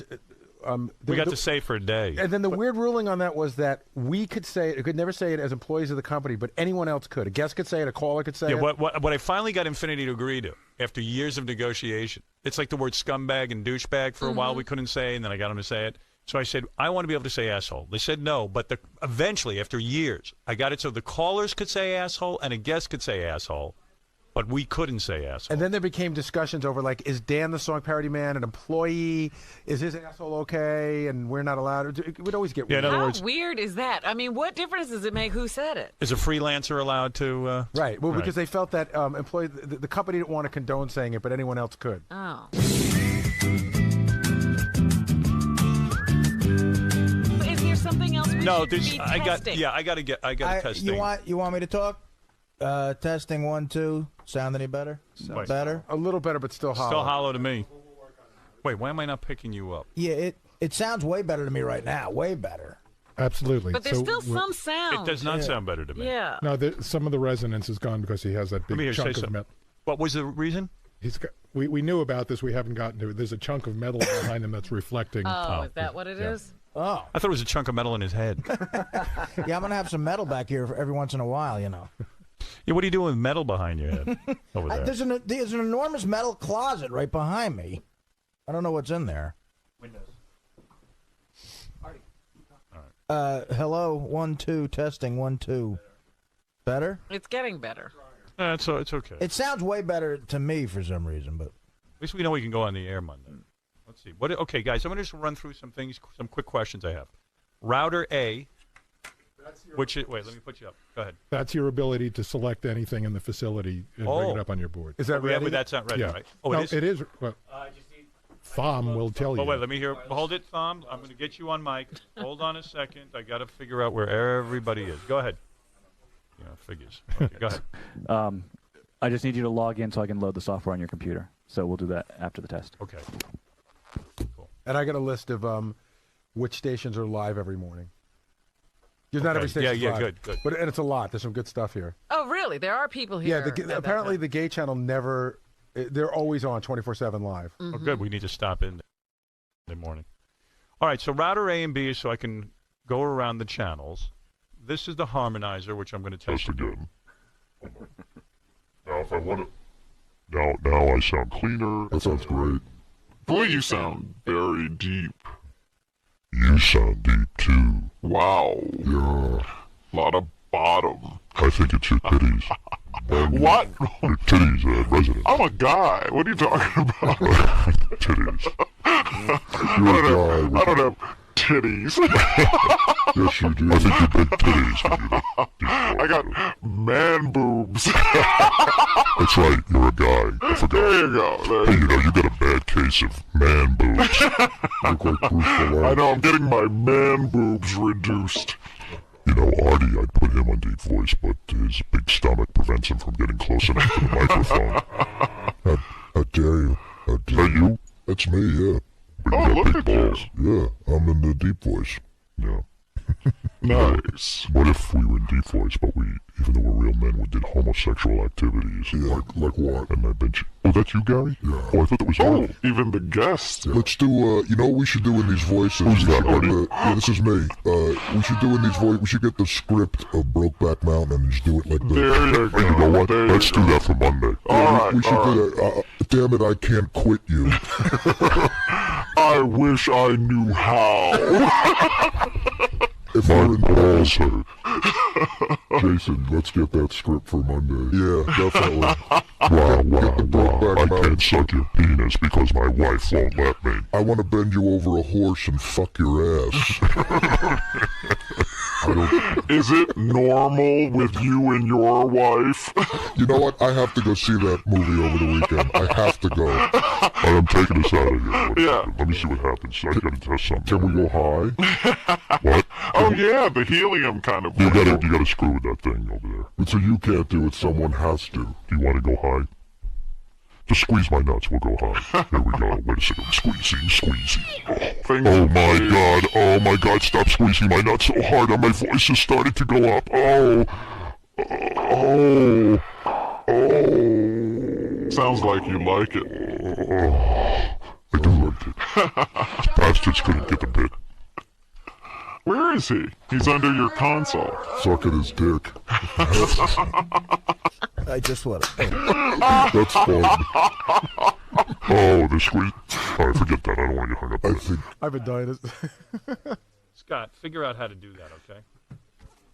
That is so He's down much there. fun. Ugh, I can't, the levels. If they can just move your nuts out of the way. Let's all go see. Dude, it would have been so cool if you just had gotten me. And you, yeah. When I said you I'm squeezing my changed. nuts. I know. Yeah, Why would I want to do that? Why would I want to learn the equipment?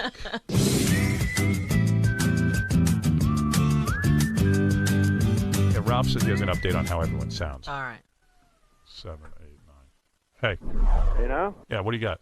Robin sounds better. That's why I adjusted her. Adjusted that well. And you can hear on hold now. Good. I can hear you guys talking. You still sound like, I don't know, like too full. Yeah, it's horrible. I hate the way I sound and I'm struggling. Yeah, you sound big. It's just, and Artie sounds bad. His just sounds a mess. It's really hard to listen to Artie. It's like it's got to be softer, you know, and just. All right, we're adjusting. Yeah, it's just a little big. All right, thanks, Ralph. Sure.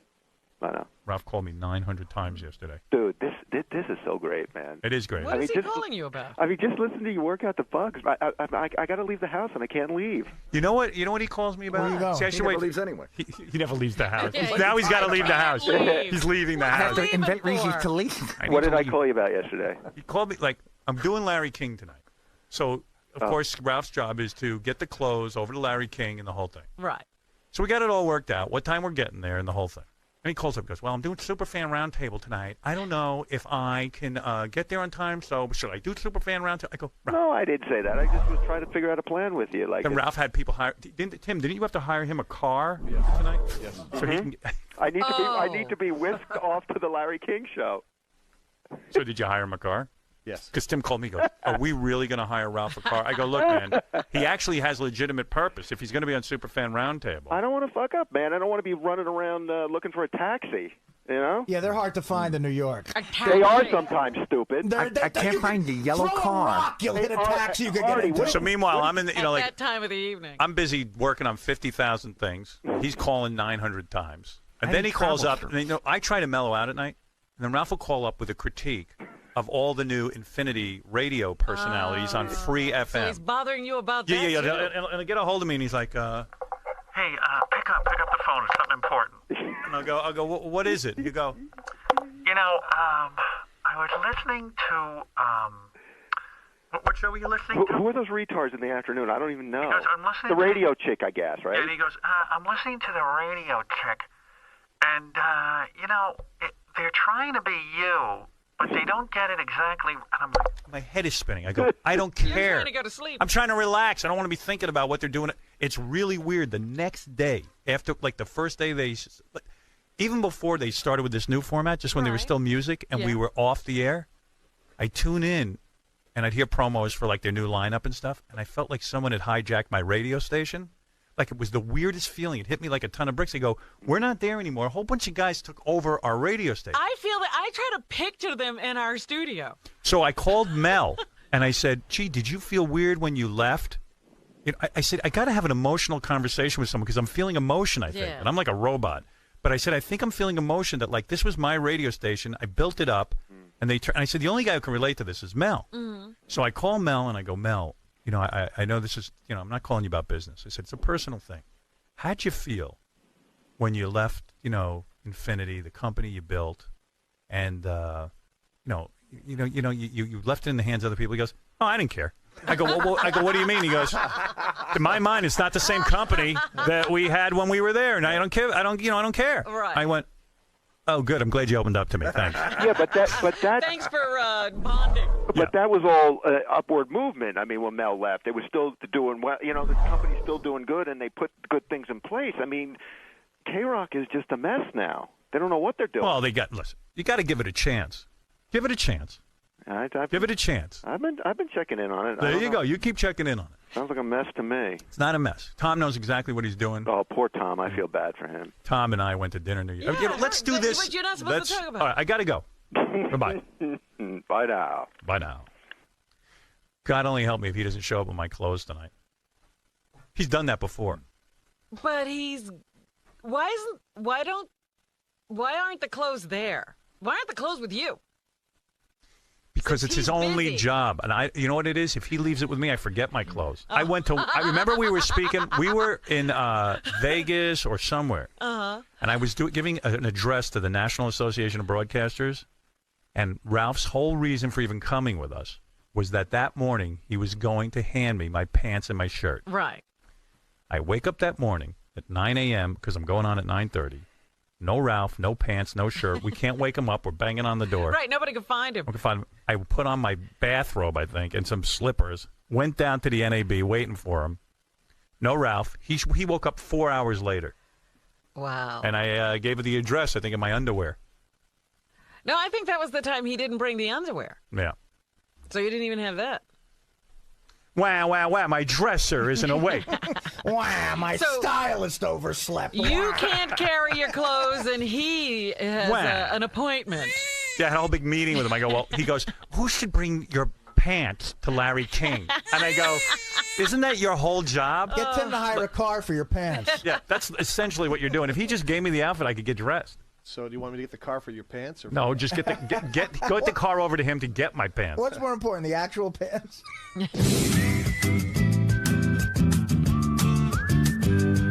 All right, this might conclude our test. All right. No other equipment we have not tried. I'm supposed to be on vacation. That's right. I haven't had one day. We went to Mexico, didn't you? Yeah, that's hard. That's a hardly. You can hardly remember it. I don't even remember it. I think my biggest problem is my microphone and everyone else. There's no other equipment we have not tried. No other there's a lot of features or functions. We did try the talkback. It doesn't work right. No, we fixed it. No. What? Oh, you did? Yeah, I'll go do it real quick. Hold on. Oh, he wants my talk back. I hear you great. All right, great. Yeah. Now, when you hit the talkback, though, did you cut off my microphone? I shouldn't cut off your microphone. Testing 1, 2, 3, 4, 5. All right, there's a problem. Oh, it's cutting you off too? It's cutting my headphones off. Okay. Oh no! Split it in half. Yeah. Thanks. Wait a minute. It cuts your headphones off? It's fine. We got it. We know what we're doing. I mean, we don't know what we're doing, but we're gonna pretend like we do. Hey, Howard, is this better? What? Is this better? It's just lower, and you're so far away, we'll never hear you. I'm not that far away. I'm sort of right on top of it. No. Your box is far away. I think we got to move this box closer. I see. But I mean, how does my sound for you? Is that up all the way? Yeah. Yeah, I think we need more volume there. Okay. Let me hear. You don't even have to move the. If he gives me more volume, I'm not going to worry about how far away it is. Tom. You don't have any room to play there, Tom. Thomas. Thumbelina. I'm trying to figure out why I just. Artie and Thom. Just turned off. It sounds like a don't good worry about that. comedy team. Thom and Jerry. Oh, we have to test something else. Artie. Yeah. Insert your finger in my ass very slowly. Oh, that's one of our classic bits. Yeah, let's go to Tim, our program director. Do you have the wireless mics potted up? I just got a call that they may be popping. All right, I will now do a test of the wireless microphone. It is indeed up. Yes, I will now turn it down to examine whether or not there is a popping type of noise. Now, how come we wouldn't hear the popping? I heard it. Okay. Let me hear. Who heard it? Mark did. Mark heard it. Wait a second. What'd you say, Artie? Now I don't hear you at all. I didn't say anything just now. Who was just talking? I think Benji. It's behind you, right behind you. To your left behind you. Oh. Go ahead. There's so many people in here, I can't figure out what's going on, to tell you the truth. I think it happened when Scott, his wireless mic came close to the lights by the bar. You mean I screwed it up again? You mean I caused sound degradation? You mean you engineers at Sirius are learning that I screw everything up? I'm sorry. I totally absolve Didn't you see me? I Scott. quick-paced action during the harmonizer bit. No, it was Thumb. It was Thumb. When Howard said squeeze the nuts and I couldn't get it to work. It was actually Thumb. I don't do enough wrong. You got to blame me. I'm sorry, Scott. It's something that I didn't do. I know. I'll blame Thumb. Thumb's the new go-to blame guy. Yeah. Sal tried to deflect to Thumb before. You know what? Scott's blame guy used to be Richie Herbie. That's Richie's problem. I'm off the hook now. See, the problem is that now it's Thumb. The problem is that Thom and Mark are so good that Scott can't blame them anymore. That's right.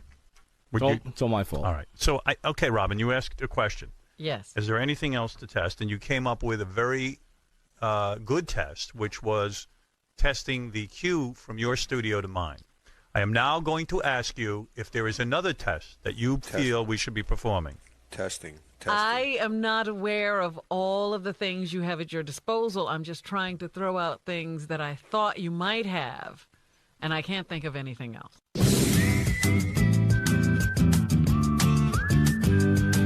How you doing over there, Fred? Want to Doing talk? great. Seriously, do you want to say anything that you need adjusted? Is there anything you need him to test? Because I'm going to get out of here. I think we should just do the show come Monday. All right, anybody else? Artie, Bengula? Again, did we get everything Do you resolved? think I can see you okay like this?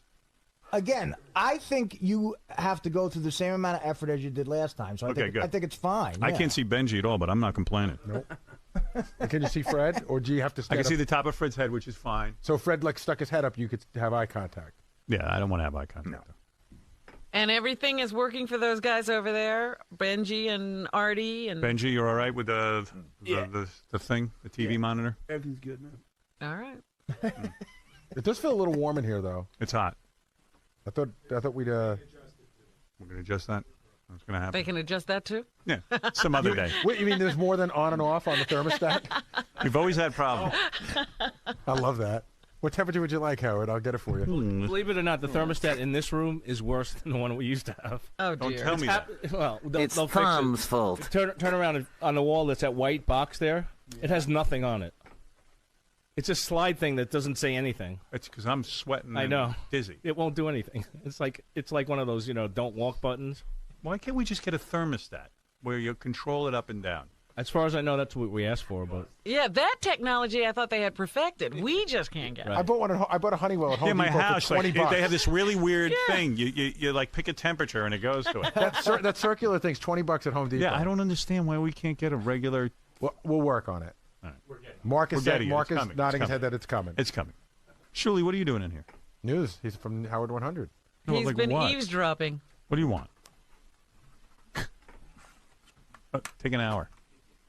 Just a fly on the wall, man. Just checking out your second run through and just waiting for you guys to finish up. Maybe get a comment from you guys if it's cool. All right. You're a fly on the wall, aren't you? Yeah. Beautiful, man. Studio's awesome. You say you're a fly on the wall? Yes. I can see you're starting to get irritated because I saw you yesterday. You did an interview in here, and then you walked out, and Howard 100 News was waiting for you. Yeah, I don't want the Howard 100 News bothering me. And then In Demand was waiting for you, and you go.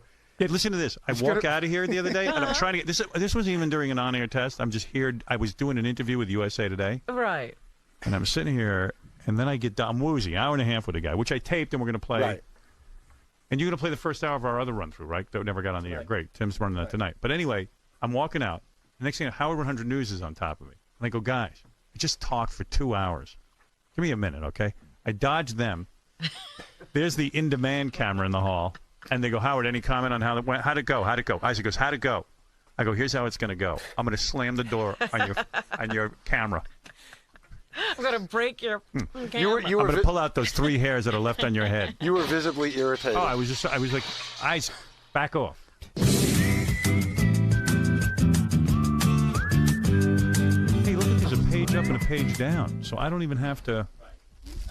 Oh, you see, that's what I'm after. What's that What's noise? that noise? I don't know. New noise. New noise, guys. Somebody's making eggs. Gary, Is that you got you, up. Gary? Artie's cooking something. That's my hairy back rubbing against the Go ahead. metal. Scott. yeah, you could either go up, page up, or page down, or drop. So down. I'm on supervisor page down. What happens if I go page down? What do I have? Howard Monday, page 3. See, It's Gary? a scroll through. Pages See empty. it? No. Gary, you see what you can do for me?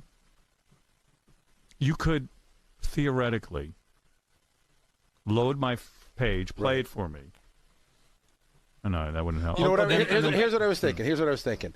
I'll have a page. Everybody's submitting their stuff to me, right? Mm-hmm. I'll have a page. Say it's a Gary page. Some of it I'll know is so good. I'll just send it right to your page, and then during breaks we'll listen to stuff, and you'll just drag over what I like it. I need it. Like giving you a card. Okay. All right. We'll work it out. So these don't have anything, right, Scott? Gary's No, those page. are just test pages for now. All right. I say we're done. I think, unless anyone has a thought. Oh, can I make one request too? Can we get one more set of headphones at this podium too? Yeah, we always just have two. We'll get it. All right, we're done. Are right, you everyone. ready to teabag? And could I get a hot tub too? I gotta go home, take a nap, and do Larry King. All right. You rest up. We'll see you tonight. You coming? You coming with me, or are you just? No, watch it. You talking to me? No. Why? Why can't I be there? How come he doesn't make those invitations to me? Why? I'll bet he invites Richard. They don't understand us, honey. All right. Done. Honey's not even listening to I know. Anything new?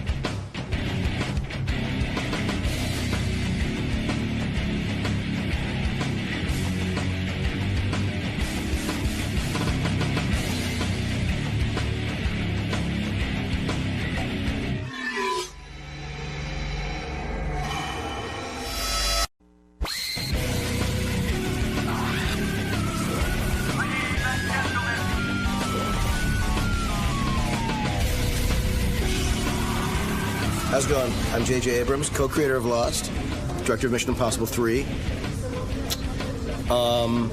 Jew, let's be honest. I'm very excited to be on Howard today. What more is there to say? You're a big fan of his, you mentioned. I begged to be on the show. Really? I'm a huge fan of Howard. Because Howard's a really big fan of your show. He talks about it all the time. That's very nice. No, I got serious because, like everyone, because of Howard. Because why would you get it beforehand? I'm kidding. All right, well, have fun in there, Jay. Thanks very much. J.J. Abrams is here. He's the guy who created Lost. He started out. He's done a million TV shows. Alias, right? I love Alias. Alias, yeah. There's the guy. I met him when he was just doing Felicity, when he was a nobody. When nobody wanted to talk to him, I met him. Hey. All right, man. Good to see you. Hey, JJ. How you doing, man? I got this. I'm sorry. How you doing, brother? Haven't seen you since California. How many years ago? Hey, was JJ, that? how you doing, man? How many years ago? 7 years ago? 7 years ago? Something crazy. See, I was still married back then. But you couldn't have been. Hey, Rob. I was. How are you? I was married. Because I don't remember you ever traveling with the girls when you... Yeah, no, you No, I did. I came with my 2 daughters. That was fun. We had a blast. We had a great time. Remember, And we were in the makeup trailer. I remember just hanging out talking, and I'd never felt, more nervous. Really? Oh, my God. What happened was I was a big fan of Felicity, and that was a show that you wrote and directed, I guess? I directed episodes, but I wrote the pilot. And I was struck by how young you were. Like, I didn't know. Like, I figure everyone in Hollywood who's made it is like an old dude. Right. But you're like this young kid, They all look like Norman Lear, you think? Yeah. Like Norman Lear gets to be successful. And Aaron Spelling. Fishing hat on. Yeah, it was weird. It was like, so I meet this guy. Fishing hat. I meet JJ, and he was so damn nice because he said to me, hey, do you want your kids to be in Felicity? And I was with Emily and Deborah, my 2 older daughters. And I said, I don't know. Let me go ask him. I go, you guys want to be in Felicity? They're like, yeah. They were great. And they came on. They sat in the thing. They got made up. We were in the makeup trailer. They were making them up. They were fantastic. They had a great time. And I was like, I was such a hero to my kids. Of course. Oh, please. Got them on TV. Yeah, like I was like, wow, you're in an episode of Felicity. Because of me. Your father. All right, Dad. Cool your jets. And then Betty Thomas picked him up in a car and took him to the set of Charlie's Angels, the first one. So I was like, damn. I was the cool dad. They were having a good week. Yeah, suddenly Felicity wasn't so cool anymore. Yeah, well, whatever. It was cool. It was just a whole cool Hollywood experience, and JJ made that happen. Please. How old are you? 39. You're 39, and when you look a lot younger. Oh, God bless you. When you were doing Felicity, how old were you? Like 32. And how do you get like was that your first big job in television? In TV, yeah. It was. I had written some movies, and did you go to school for this stuff? No, I went to college. I went to Sarah Lawrence. Sarah Lawrence, is that a women's college? It was. Good It was. move. It was. Smart. What were you doing there? I dressed up. Getting laid. Because JJ, you have no idea. Like, we'll take JJ. What's her name? JJ? Sarah Lawrence used to be an all-girls school, and then they started admitting guys. Yes, but everyone always says when did they start? It was like '67. Were you one of the first guys? It's still very you were not one of the first guys to go to Sarah Lawrence. No, but the ratio is still like 73 women to every guy. When I was coming out of high school, there didn't look like there was much hope for Howard Stern. And my mom took me to a guidance counselor, and they found some school that was an all-women's school, and it was the first year they were going co-ed. And shithead that I am, I didn't sit there and plot the thing out. I should have gone. Right. I mean, getting laid opportunity. I mean, imagine an all-girls school. It would have been like 20 guys and thousands of women. It would have been like camp again for you. It would have been like that movie where those dudes land on a planet of all women and Zsa Zsa Gabor leads them. Right. I mean, that would have been a very cool scene for a young Howard Stern. And by the way, I mean, you're basically telling my story. Because, I mean, it was like, you go there, and a lot of the guys who were there, not necessarily straight guys. Right. So the ratio is, it's ridiculous. But the truth is, it was a great school. And is that where you met your wife? No, I actually met her in New York years later. But it was either go to go to film school, right, or go to Sarah Lawrence. So I'm really happy I didn't go to film school. Yeah, right. You went to Sarah Lawrence. And what was your major? There's no major at Sarah Lawrence. You literally, there's like no grades and there's no major. It's a very liberal. Were you the kind of guy that used to make films when you were a little kid, like Steven Spielberg's story? Yeah, look at me. No, seriously, did you? How would you do that? What would you do? You'd shoot film? My parents had a little Super 8, like GAF Super 8 camera, a little box camera, and I would make, I'd have my sister stand there, and then I'd stop the film, have her move, and then start, so like she'd disappear when you project it. Like, I would do this like stupid special effects. I'd make little animated movies. Just so so people know, we're not talking to some asshole about making movies. We're talking about a guy who not only is responsible for Felicity, he's responsible for Alias. You're the director of the new Mission Impossible movie, Mission Impossible 3. We'll talk about that. You also did Lost. You co-created Lost. And I'm trying to think what else. What other shows? And I'm an asshole. So all those things. No. But I mean, you've really done some big things. And what else did you do? There was some other show I'm thinking of that you're involved. You wrote Armageddon. And what else did you write? One of 18 writers. Okay, but still you run it. Huge room of writers. Right. What else did I don't know. I wrote Regarding Henry. Right, Regarding Henry with Harrison Ford. I like that movie a lot. Robin, you don't like that movie. I love that movie. That was not one of my favorites. That's totally okay. I like that movie. It was very touching. Actually, it was in the Howard Stern Film Festival. Someone did a version of that with Henry Hill. Right. Well, that's not Regarding Henry. That wasn't Regarding Henry. Really Goodfellas. Right. So wait a second. So you're at Sarah Lawrence. You go to an all-girls school. You say to your parents, you say to your friends, one day I'm going to be a great filmmaker, or it just doesn't even occur to you at that point? I always knew I wanted to do it. When I was a little kid, I always knew that was what I was, what I hoped to do. But I remember I was going to college, and I don't know if you ever felt this when you were, younger, like you knew that you were younger. Like you felt like I felt like this is going to go away. Like I was aware how quickly it was going to go by. So I sort of I kind of tried to enjoy myself when I was there, but I was always writing stuff. I'd always go back into my room and write stuff down. I wrote 9 really horrible screenplays when I was in college.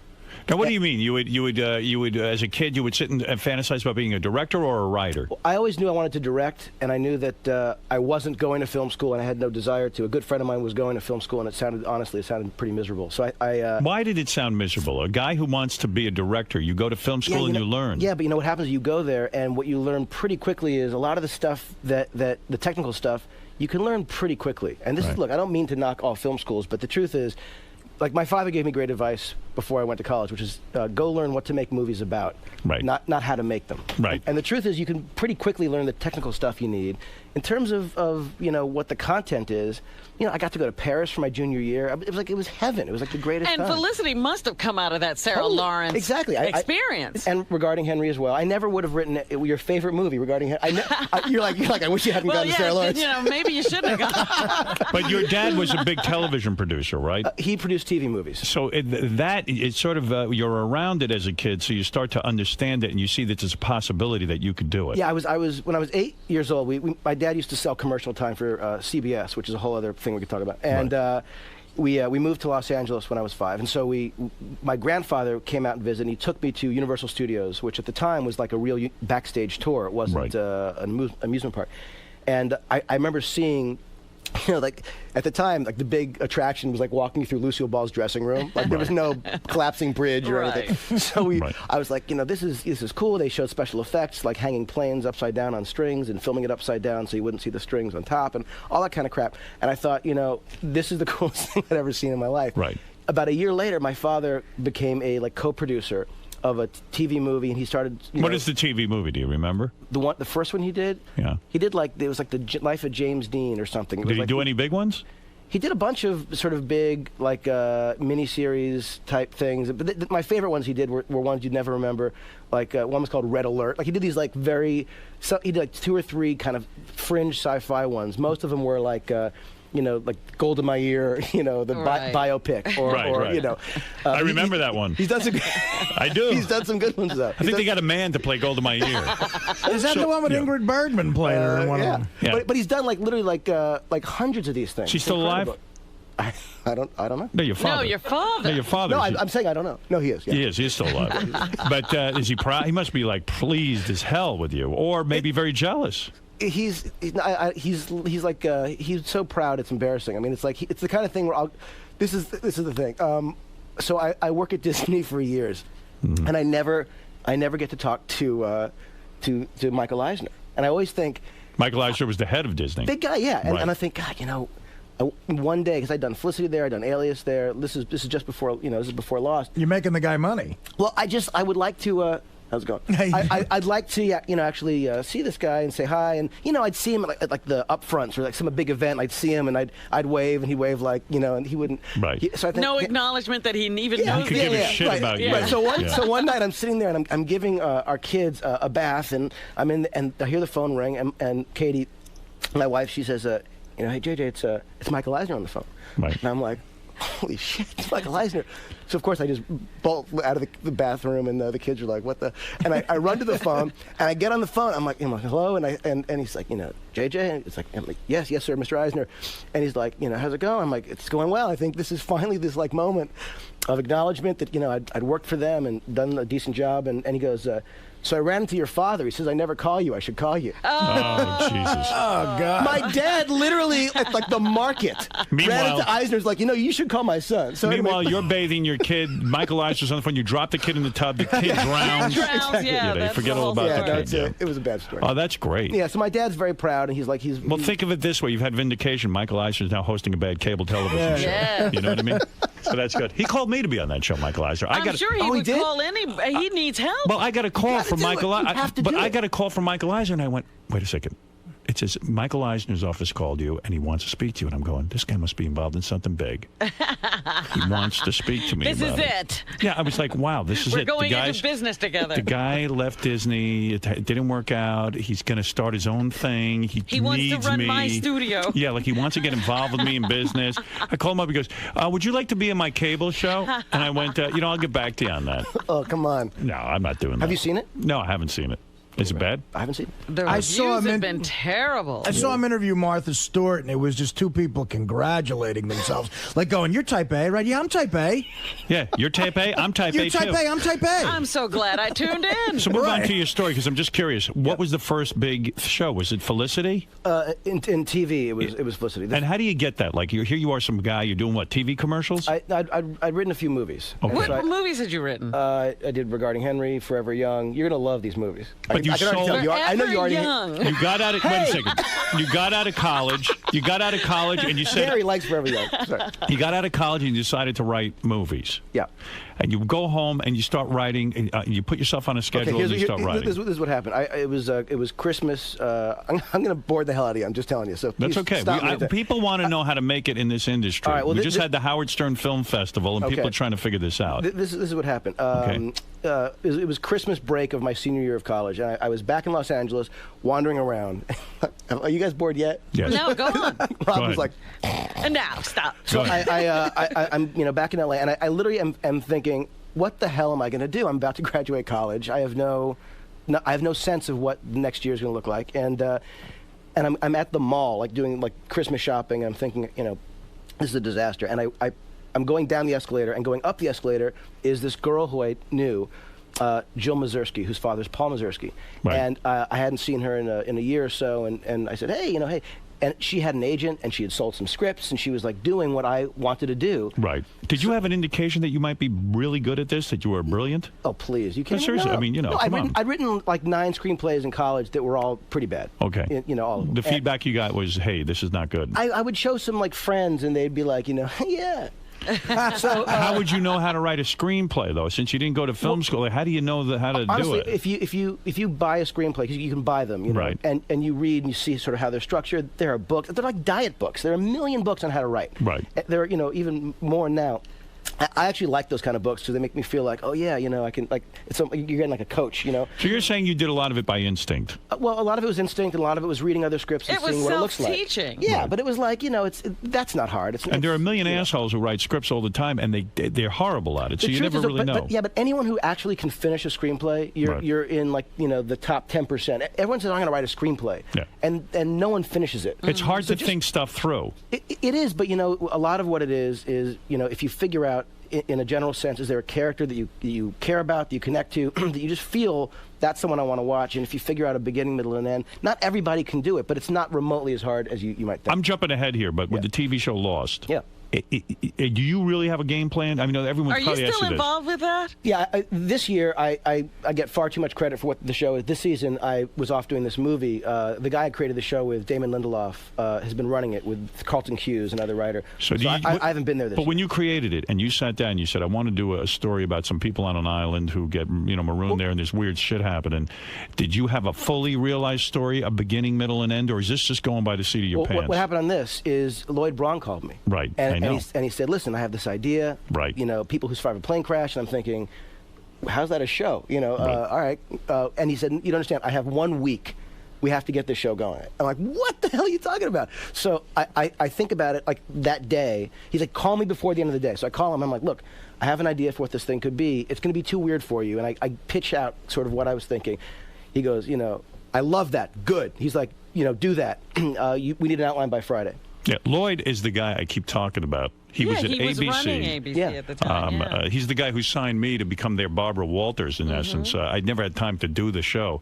But this guy used to be my lawyer. He was brilliant. They tapped him to be the head of ABC, put about 5 shows or 6 shows into production. Now ABC's having huge ratings off of all these shows. Desperate Housewives was his, Lost. And they fired the guy before the shows got on, and they got none of the credit. Well, it happened while we were filming the pilot. So what happens is I meet with this guy. That's a Friday. On a Monday, Damon Lindelof, who I'd never met before, a writer I kept hearing a lot of great things about, he comes in. We hit it off immediately. We start writing this outline with some help from the other some of the Who hooked you up with this guy, Damon? Lloyd? No, Damon's someone who I'd heard of.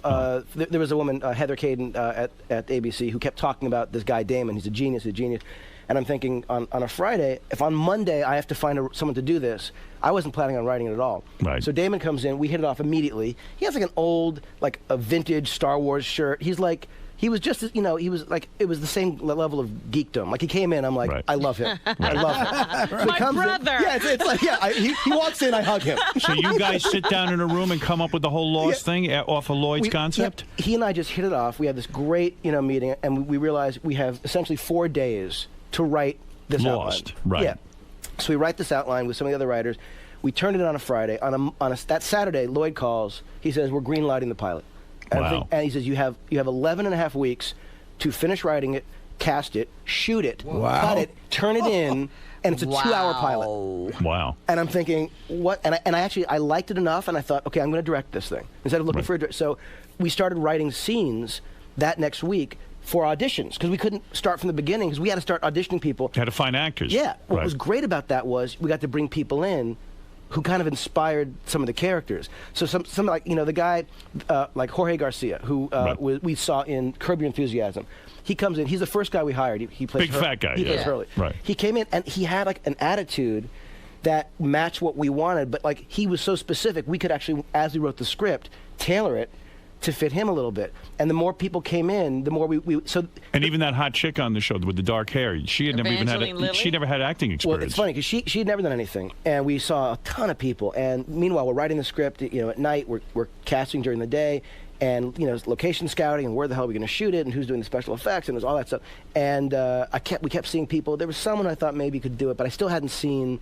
It's that thing when we cast Felicity and Alias. Wait a second, though. Back up for a second. Yeah. So you didn't answer my question. We have 7 stories happening right now, by the way. I know. Yeah, we've got all kinds of threads out there. But back up. When you were creating Lost and you sat down with this dude, do you know where this show is going? Or not? I was going to get to that, which All is right. that we just figured out this is sort of what we want to start with. Right. Once we finish, to jump ahead, once we finished the script, once we had our cast, and finding Evangeline was an incredibly sort of last-minute thing, which I can tell you about. But she was terrific, actually. You like her? I think she's good. Yeah, I think she's great. Yeah, she ended up being great. But what happened was, we wrote the pilot. Then we had to write basically a Bible, which was like, where does this show go? What are the sort of the big movements of the series? And as you write that, what you do is you find that, there are things that you think that's going to be great. But episode 3 in, you go, no, we're never doing that. Like, the Bible ends up changing enormously. But what the closer you get, I always think it's sort of like, it's like climbing a mountain in the fog. Like, the closer you get to the top, the more you realize, there are paths you're going to take you never could have anticipated. So you're not sure where this thing's going to end up? We know where Do you know what the hatch is? I mean, you have in your head what the hatch is and how it got there? And all that the stuff with the numbers and the computer and that whole thing? You know what the numbers in the computer mean? Yeah, there are the big pieces. Yes, there are the big pieces that we know we want to get to. Those haven't changed, but like along the way, there are so many different things. So that there will be probably because you don't know how long the show's going to last. Right. Like, they don't say to you, okay, we want it to last 3 seasons. We're like, great. They'll want it to go on for 50 seasons. So in other words, exactly. You knew from almost the beginning whether or not, for example, this thing is a dream or not, or if this is heaven or hell or right. not. And one of the great things that Damon said at the very beginning, and this was to me the key, he said there should not be one answer to this show. It shouldn't be like a Sixth Sense, like, oh, and they're dead, and that's why everything. Right. You know what I mean? Like, it has to be like. There has to be more than one thing going on, so it's not like a Who Killed Laura Palmer. Yeah, but there still has to be but there has to be a reality to this show. In other words, there's somewhere in the back of your mind, this is why weird things can happen there. This is why this guy can suddenly walk. If you do a thing where what you're doing is telling a story and just making it up as you go along, you're dead. It's not going to. You know what I mean? It doesn't. Who have you told the answers to? Like, in other words, have you told your wife what Lost is really going to be, what the end result will be? I don't think she cares, but she doesn't watch the show. Katie's like, listen. No, Katie, she doesn't care. She actually, when I tell her ideas, she always invariably has a better idea. Like, I'll tell her, and I'm thinking, this is the greatest idea. And I'll tell her, and she'll be like, and I'll think it's going to impress her. And she'll be like, why don't you just do this? And I'm like, and I just know it resonates. I'm like, that's a better idea. So who have you told? Does Lloyd Braun know the ending of Lost? In other words, does he know what this island really is? What is really happening? Yeah. I don't think once he, went away. It was funny. We had him. Lloyd's trying to figure out what's happening at Yahoo. Is what you're saying? Yeah. He's got another island he's on. Yeah. What is Wait, listen. When he was he left ABC, and so we thought, look, it was his inspiration. Right. So we had him come and do the thing at the beginning where it says previously on Lost. Right. That's Lloyd. Yeah, and we pitched his voice down a little bit so it didn't sound, And then it came out in some article that like it was like a slam against Bob Iger, where all it was like a little gift to him to say, look, he's part of it, but they took that away. But we have meetings all the time with with ABC, with Steve McPherson, who's there now, and so they know a lot of the big pictures. Like the end of this season is mind blowing. If a kid was dying of cancer, and his last wish, he says, I'm going to live for 3 weeks. I want to know what the end of Lost is. Right. Would you tell him? We, in that case, of course, we would tell him. But you would. Well, you would risk. Wait, no. Who here wants to be the dying kid? If we could trust him. Right. You would put him through multiple screenings. Just screenings. he's dying doesn't mean you can trust him. But here's the thing. Let's say he's dying and you can trust him. The thing is, I probably wouldn't want to do it because invariably, as things go on, like it's always going to sort of adjust a little bit here and there. How many people know the end of Lost? And then I'm the guy who lied to the kid who's dying of cancer. No. How many people know the end of Lost right now? Would you say there's 4 people on the planet that understand it? I would say in terms of like all the information that there is, there's probably 4 people. When you hire a new writer, don't you have to sit and tell them the game plan? What you do is you tell them, as far as the big picture stuff. So even the writers don't necessarily know. They have to know what the island is if they're going to write for it. Yeah, but how many writers are on the show now? How many? Not a lot of writers right now. Oh. Because you want to keep this thing so hush-hush. Yeah, I mean, you got to keep it low-key. I mean, look, if it's the kind of thing where, everyone knows everything, then it's suddenly, how it is, then all of a sudden it's everywhere. When you were at Sarah Lawrence College, did you get laid a lot? So honestly. I have to say probably about 400% more than had I gone to USC. Right. So you did get laid a lot, but when you and by the way, that could be once. You got married young, right? I got married when I was 30. So before your big success, or no? You were in the middle of your success. I done some movies, but I hadn't done Felicity yet. Are you sorry? I mean, you appear to be in love with Kerry Russell. I mean, to the point where it's obvious. Yes, because I work with her. Well, you put her in Mission Impossible. everything, You put her in Felicity. You obviously have a crush on her, and you're not talking about it. Did you try to get in her pants? I don't think not one time. I'll tell you something. Kerry Russell is she's like an angel. Like she's gorgeous. She's right. I don't know how you meet her and see her. Would you like to work with bang her? Are you sexually attracted to Kerry Russell? Be honest. I think Be honest. she's beautiful. All right. I think Would you she's like to make beautiful. love to her? Unbelievable. Is Kerry here? No. I'm asking you. Some kind of special- I'm asking you. Would you like to make No, love I'm to Kerry happily Russell? married to my wife. You've who's never beat gorgeous. off to Kerry Russell. Oh, this is unbelievable. No, it's she's not. It's obviously an outrage a that you won't answer. fantasy That wasn't no. girl. Did you or did you not ever beat off to Kerry Russell's image in your head? No, this is unbelievable. No, it's not unbelievable. I work with her. It's like. Do you ever beat off to Robin? This Not is to unbelievable. Robin. I have. Absolutely. Maybe twice. Stop it. I Maybe totally twice. have. You see what I'm saying? In 21 years, yes, I beat off to Robin. You never beat off to someone you work with? This is a fantasy girl. When I did my movie Private Parts, I don't think there was a woman on the set I didn't beat off to. Come on. Absolutely. Now I'm But pissed isn't it 'cause I was awkward in though? that You movie. do that, then you go in the next day and you're like, "Hi, how are you?" There are. You beat off. No one knows what you're doing. You're such a free thinker. I can't believe you wouldn't beat off to what? You never beat off to Evangelina Lilly? Now, here's the thing. Evangelina. Whatever her name is. But I think part of what it is when you actually, and maybe this is different. Are you on your being movie, but- honest? Yeah, when you work with someone, That's come more on. reason they become more attractive to you. Really? Every director falls in love with his leading lady. Apparently, you know that. apparently we're not professionals, Harry. No, I'm telling you. Oh, come on. This is. No, be honest that with me. is what we hear. What my point is you're having tremendous success. You're the director of the new Mission Impossible 3. You've got Lost. You've got Alias. Jennifer Garner. You never beat off to her? Listen, no. Look, JJ. have you met my wife? I never met your wife. Well, you should. You're telling me, as good looking as your wife is, you don't think about other women Of occasionally. course, you think about other women, but I'm not going to make a Make Come a on. what? I'm not going to What? I don't know. I just this is like what? What? This ain't the Michael Eisner show. The thing about Mission Impossible 3. Yeah. No, I'm kidding. Are you embarrassed by me asking you this? I was much more comfortable talking about Lloyd Braun. Let me ask you something. Did you ever beat off to Lloyd Braun? Well, let's ask you something. You do still masturbate, don't you? Well, Robin, you and I have discussed this before. So you must have someone in your mind. Look, all I know is this: I have not worked with you. Let's put it that way. So you're Excuse me, saying for a minute. can you beat off to non-principal characters? In other words, let's say there's a guest star for 3 Yes, episodes. if you're an extra, Right. And No, I'm saying and I you don't are talk to- surrounded by incredible-looking women. Hollywood is an aphrodisiac in itself. I mean, the fact is, when you work on these movies, you Right. see some of the best-looking people in the world. And you have to cast them, so Right. they have to do something for you, in order for you to say, I want that girl in the show. That is true, but on the other hand, it's like when you get to know them, you work with them. I know that it goes against what you believe, but it's sort of like it's a little like working at an ice cream shop. You know, you go, hey, and then you get home, you're like, you want anything else other than that stuff that you work with So all you're day. saying you don't get tempted throughout I know you love your wife, but you don't get tempted throughout the day, the casting, the Jennifer Garners, the Evangelina Lillies, or whatever her name is. Evangeline. The thing is, it is the greatest job ever to get to, in addition to telling stories and getting to direct, having actors come in, men and women both, and working with them. Clearly, when a good-looking woman comes in, it is a better job than most anything else. Are you not one of the most powerful guys in Hollywood right now? I mean, you've got a couple of hit television shows. You're doing a Norman Lear here. And you're directing MI3. I don't. Howard, can I ask some lost questions? Because a lot of guys out there, we have a lot of lost questions. We have a lot of questions. We need an hour and a half with JJ. Yeah, he's got to stay here the rest of the day. 2 lost questions. Go ahead. One lost Because there's a lot of question. people one lost question. Everybody here is big fans of the show, so everybody came to me with the same thing, which is, are you irritated or happy about the frequency that ABC repeats the show? That the show just seems to get repeated a lot. Is that a good thing or a bad thing? It's the worst thing in the world. It's for the show. It's horrible. I hated last week's episode where it was another one of those Retread? catch-up a compilation. What I'm talking about, sometimes they'll show it twice in a week. Do you know what I mean? Why are they now, doing now what that? they do is they show episodes with different commercials, and they go brand new. Right. Is that, what are they doing, Can you JJ? Look, here's the thing. Every show. How many episodes do you have? We do 6 over 3 years. No, come on. We do, Write some episodes. We do 20. 24. Are you spread too thin? 20, Is that what you're 22, saying? 24.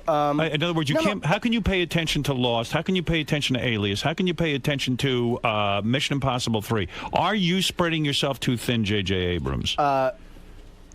No. And the reason why is when I left Lost, Damon Lindelof and Carlton, took over. They took over. When I left Alias, which was in its 5th season, right. Jeff Pinkner, producer, had been there from the beginning. He took over. So I had the luxury of being able to walk away from those shows on a day-to-day basis because those guys were. When a Jennifer Garner walks into you and says, "I'm pregnant," do you want to just take a gun and shoot yourself? I mean, here she's the hot chick on the show. The reason she's hired is to be the hot chick, and now you're shooting her behind a desk, but you're hiding her blimpy ass They just belly. hired another hot chick. Not only that, her blimpy ass belly. Yeah. They just hired another hot chick. Well, here's the thing. It's not. On the one hand, it's not an ideal scenario. On the other hand, she's someone I've been working with for years. It was sort of an inevitability, and I wasn't shocked. It was Right. just the dumbest Affleck thing. hang out on the set a lot? Yeah, he was there sometimes. Is that distracting? No. Was it it's great? No, here's the thing. Is it great to have these people kissing your ass? No one kisses my No, ass. but was come it on, great wait, that she had had an affair with her love interest on the show, Oh, God. and then dumped him, and then Affleck's on the set? I got to tell you, it was. Oh, wow, for about like a month, you'd walk in and say, you'd be like. It's weird, right? But here's the thing. What's amazing is everyone kind of just got on with it. Like everyone it ended up being fine, and sort of one of those things everyone goes through. But I was so stupid when she got pregnant. I went to some screening, and there was, reporters outside, and they were like, "Hey, so JJ, do you think her pregnancy is going to affect the show? Is it going to be a problem? What are you going to do?" Of course it is. And I was like, "No, it's going to be fine. Next morning, I get a call from her publicist. Jennifer had not confirmed she was pregnant yet.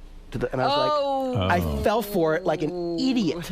So I ended up being the moron who made it public. I'm such a moron. Are you the type of guy that comes up with these ideas for the show, and then you start doing the show, and then it gets boring to you, and then you have to move on to the next thing? You've got so many fires going at once. I mean, I do have sort of a short, attention span, but I can at least finish that sentence. I'm not that bored. Go ahead. Attention span? Yes. Is that the word? So what are you looking for? But the fact is,